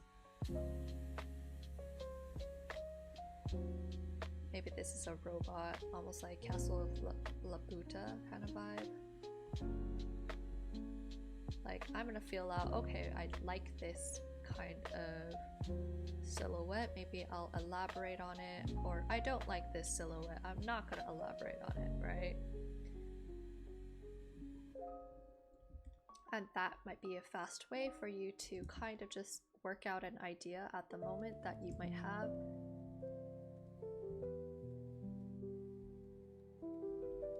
So maybe I like this. I don't know. Some shit. Maybe that's the core or some shit like that.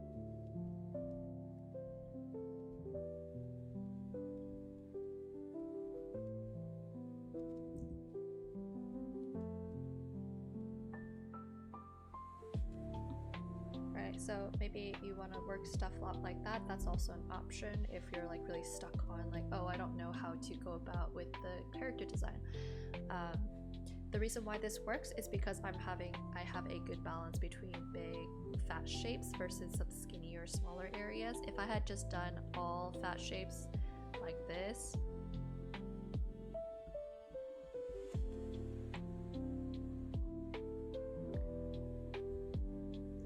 if they're all just rectangles, do you see how boring that can get really fast? Right, this doesn't read very well. You want to have balances between skinny shapes, fat shapes, long shapes, short shapes, okay?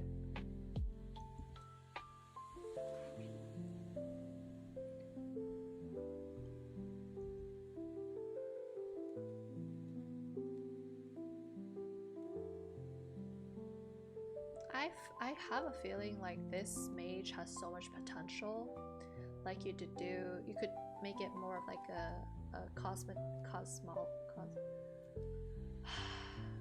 you know, like space and stars kind of mage, or you could go for more of a earthy woodsy elf mage. You could go for mechanical mage. You could do modern edgy mage. It just really depends on Lux from League.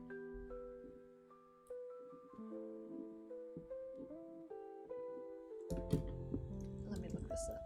And that's fair. Like honestly, I won't say that I'm like the best character designer either, because there are some character designers that like just come up with the craziest ideas that you never would have thought. And so it's very much a lesson of practice, right? So is it supposed to be like the male version of this mage?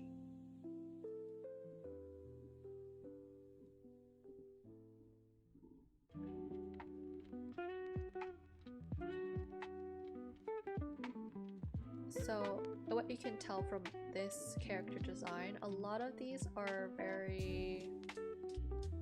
So this one goes for more sci-fi, if you can see. So like the weird, the Jetsons kind of shoulders, the weird headphones, the microphone kind of vibe. So there's no specific vibe of Lux. You could go for more knight style Lux, where you have armor and shit, or you could go for more... If you wanted, you could go for historical, choose a time period, choose a civilization, you could go for more spacey, etc, etc. Armor. Yeah, then I would suggest that you take a look at Knight's armor and choose a general direction that you like. So if you like this style of armor, maybe pick and choose pieces. Like it doesn't have to be every part of that armor, since technically they are mage, they don't need to be so well protected. Because you can see here, definitely they just only do like the torso and maybe a little bit of the side armor. So maybe what we could do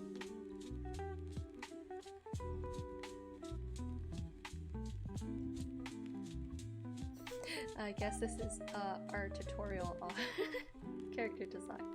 I don't have enough time this month to do a full tutorial on character design, so maybe I'll do it next month. So we can go for a full armor like this.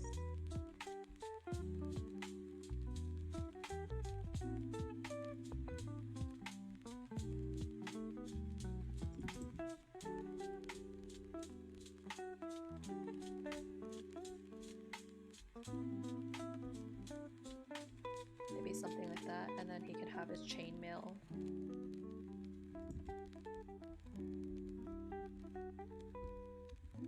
Oops. Chainmail with some side armor, I don't know, some shit like that. I don't want that weird gap in there, so I'm gonna bring up the side armor just a little bit. And then we could put some kind of weird belts in there, I don't know.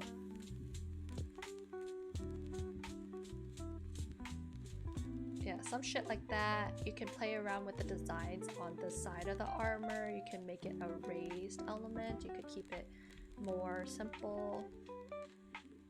Like it could just be a simple like that kind of thing where it's pretty flat.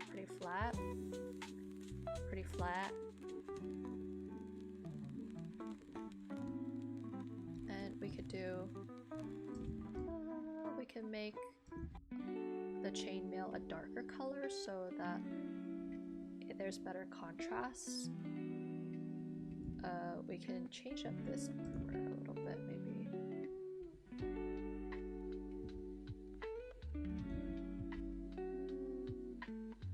I have too many tabs open, y'all.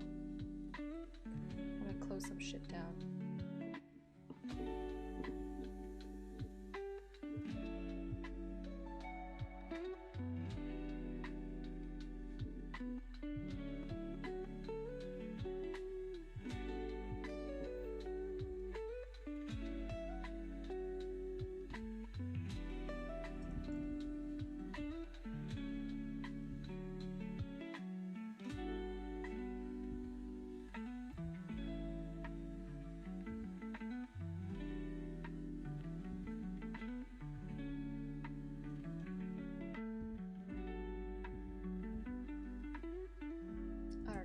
How does shoulder armor attach?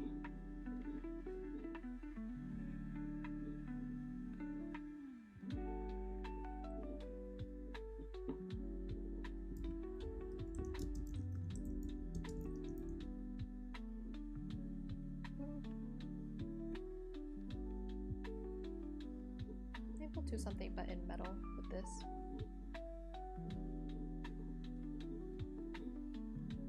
So you see how I kind of just Frankenstein the shit out of things when I'm character designing. They don't always end up looking great, but you can always, you know, say, fuck it, just get the idea in there and then make it better later.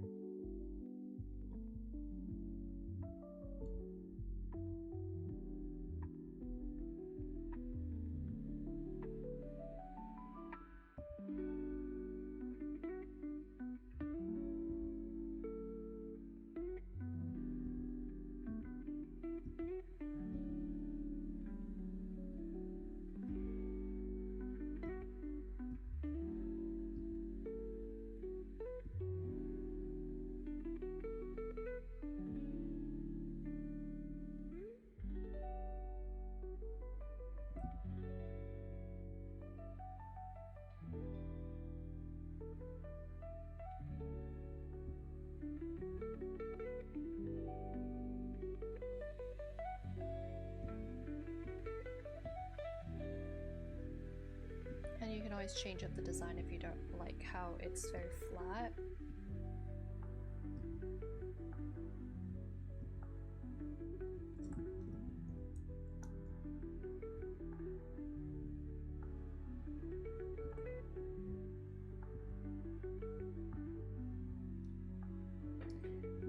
Yeah, so something like that maybe. Let's take a look at how the armors, maybe we can play around with the design a little bit more because I feel like it's slacking a little bit.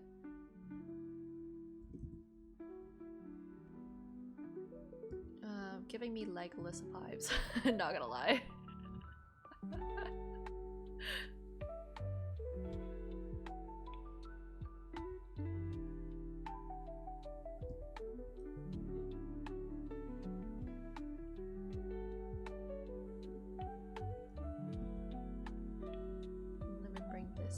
Silhouette up a little bit.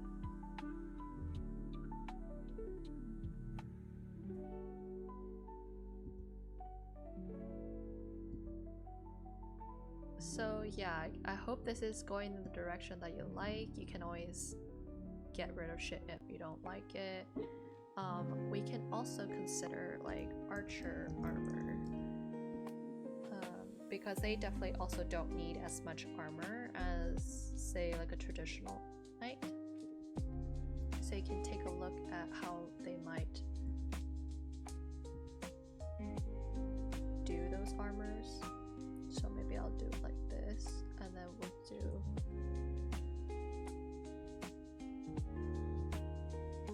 some kind of satchel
always add color to the armor if you so desire. I don't know. Whatever floats your boat.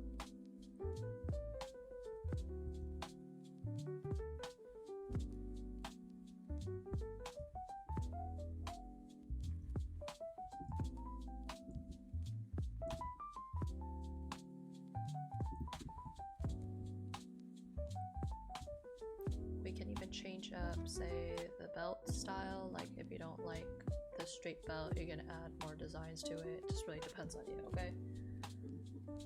That way, when he has his cape, it won't be so out of place. Maybe there will be more.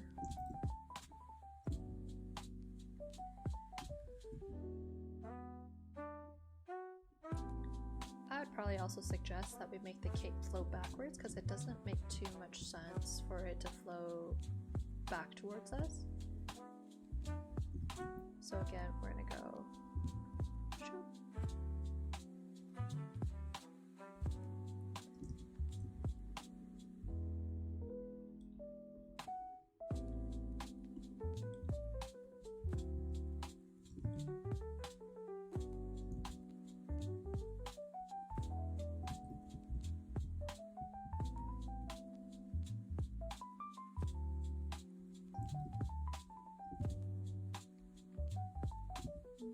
So the armor's over here. Okay, so it flows back that way. Hide this shit right here. So basically the cape is gonna overlap the shoulder area.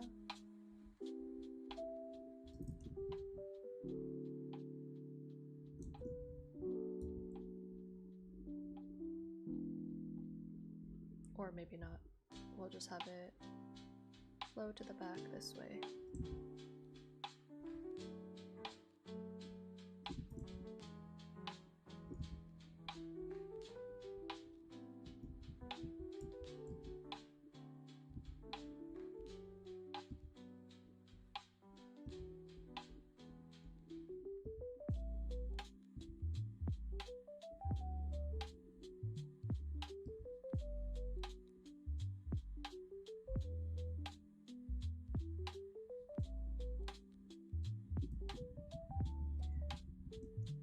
Trying to find the right balance between back and also front. Okay, I need to put this on a different layer so I don't have to erase like this.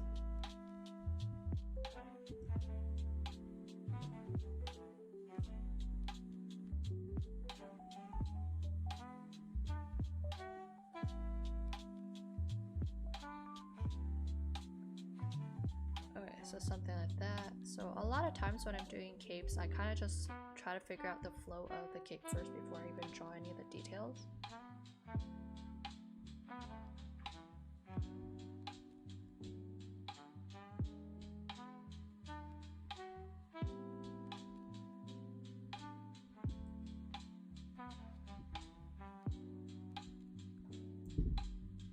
Okay, so now the cape kind of fills out the space a little bit more for you.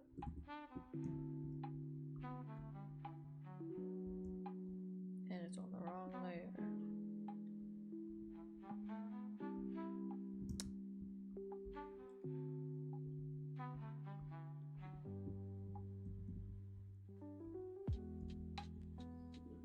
And then let's see, how did it fill out the head? We could just do like a simple kind of crown kind of thing. Like it doesn't have to be too complicated. We could just do some, I don't know, side piece like that if you want to, just so it's not so empty and fills it out. Or you could just, or if that's not really working for you, we could just keep it like there's some laurel wreath like that. Looks hot. Okay, then we'll do it. Like, it doesn't even have to be as complicated as what I made it. It could just be like as simple as that, right? It's just to help break up the shape of the face and help you match like the whole armor vibe. So maybe that's how you would look.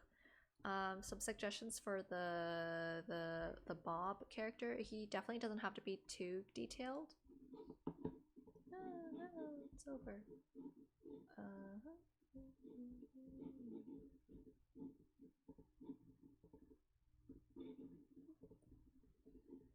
Give me a second, I gotta find something to play while we're at it.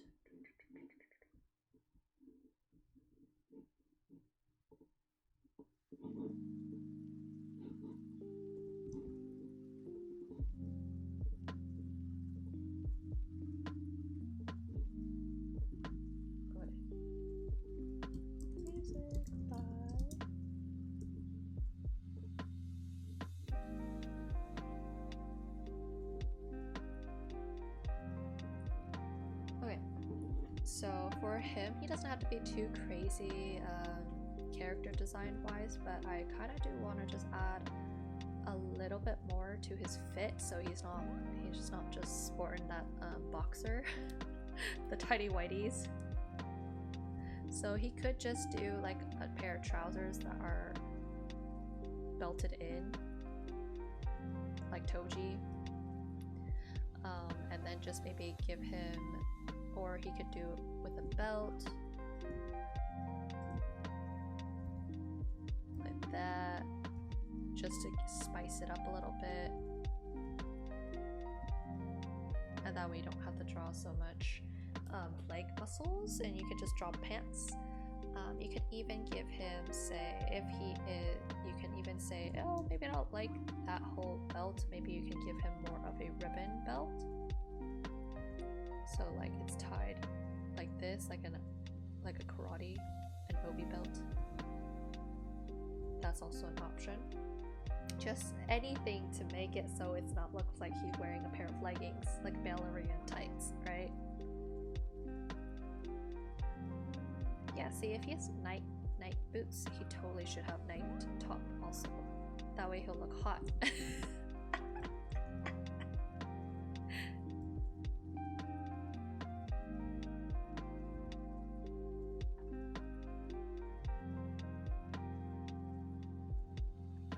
I'm gonna use more blacks in here so he looks more edgy.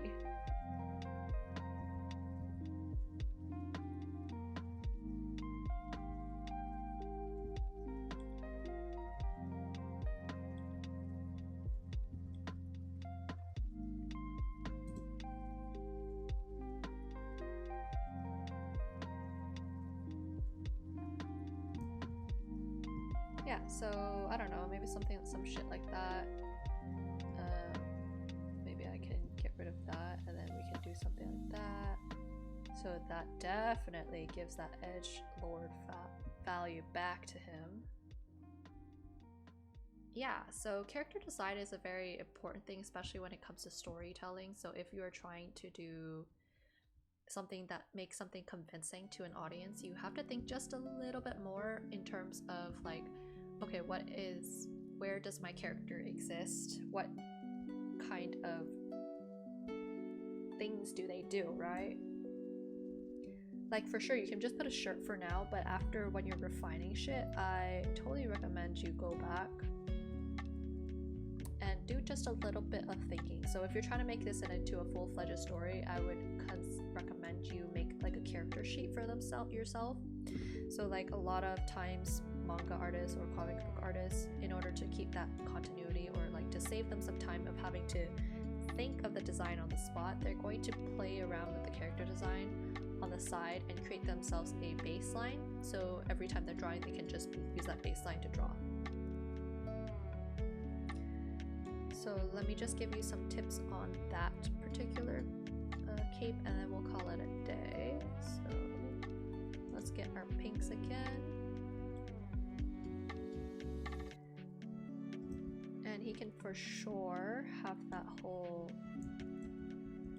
luxurious cape flowing in the wind. We can totally have this whole thing going, but then we definitely need to have some balancing out.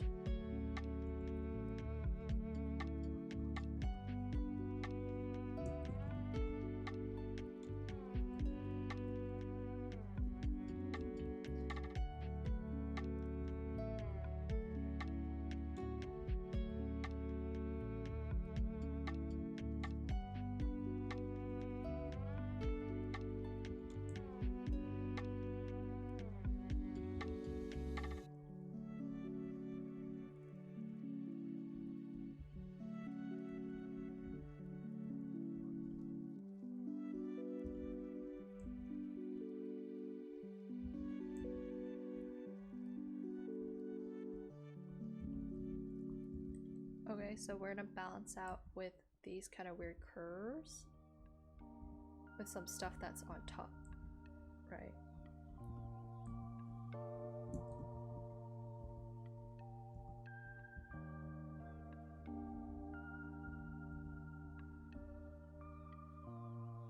And then I just like to add a bunch of wrinkles here and there to make it kind of believable.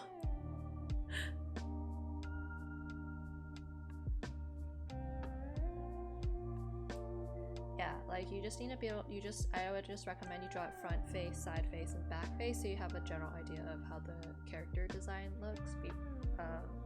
And if Clip Studio has a template figure you can use, that will save you a lot of time, because honestly you don't have to have like such a great, you don't need to have something super detailed to draw the design on, right? Like as long as it's just something right there. It could just be a big blob like this.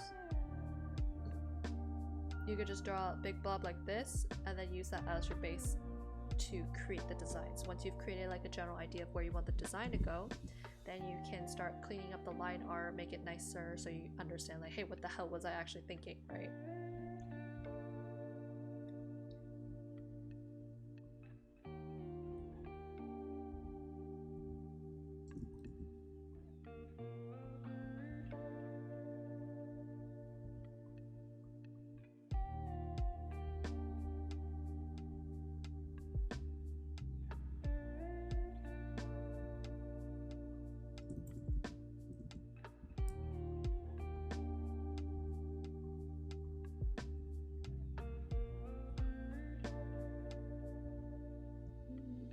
Sometimes the cape ain't caping, so I gotta look up some references.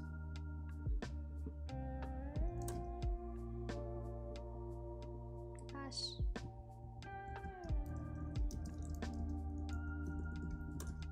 And if you can see how when I was designing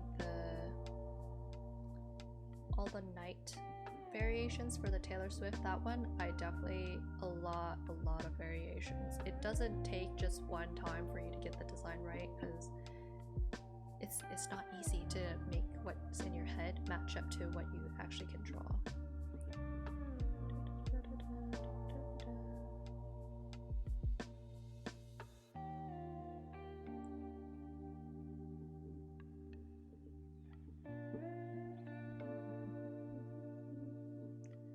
Sometimes I can't get the cape, so I just use something that's similar enough.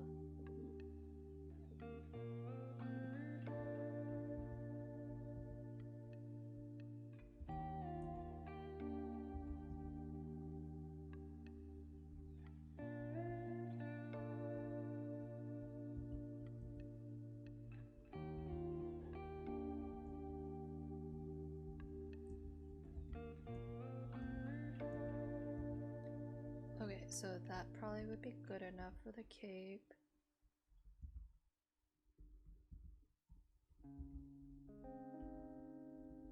So you can always play around with how you want the shape of it. It can be like this, or you can go even less crazy.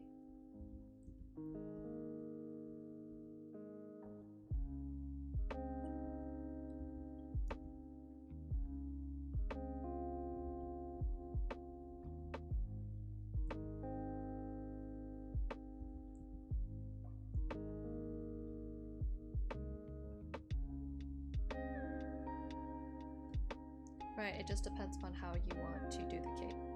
But this might be something you might consider so you can help fill up the space.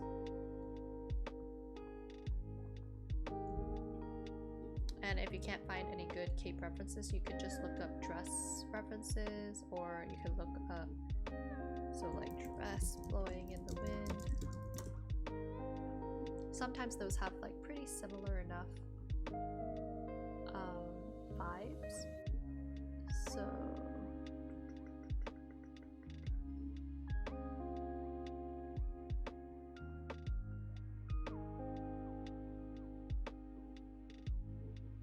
like this whole idea.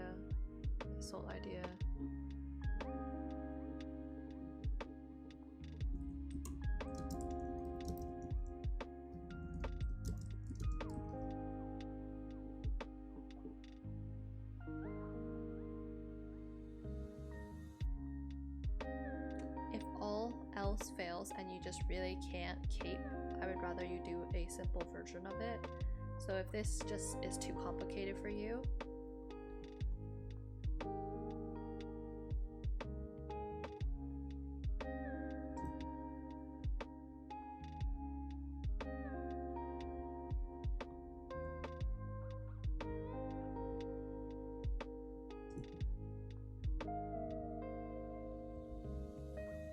I'd rather you do something like this, where it still kind of makes sense as a cape, but it's also not too simple, right?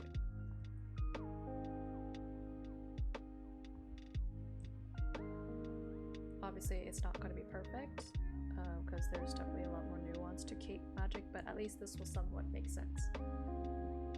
Okay, so that's all I have for today.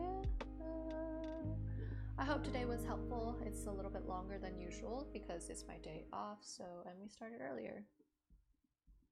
Yeah, people take shortcuts, so honestly, this can be fine. You could also just make it up. You could just do some bullshit. Be like, la la la. The cape don't matter. Because let's be real, who's actually checking the physics of a cape? Right? Nobody's checking as long as it looks good. So you could just do some shit like that and then call it a day, because it somewhat looks like fabric that's flowy and vibey, just different size curves. Okay, I will save all of these into Photoshop and then I will share it with you guys. I'm going to finish recording the challenge for this month, which is going to be about how to rotate that body in 3D space using that box method. And then make sure you vote for this month's tutorial, because I have limited time to make it, so make sure you do it as early as possible so I can get it out to you guys, okay? Hope you guys have a great morning/evening. Bye bye. Bye bye. See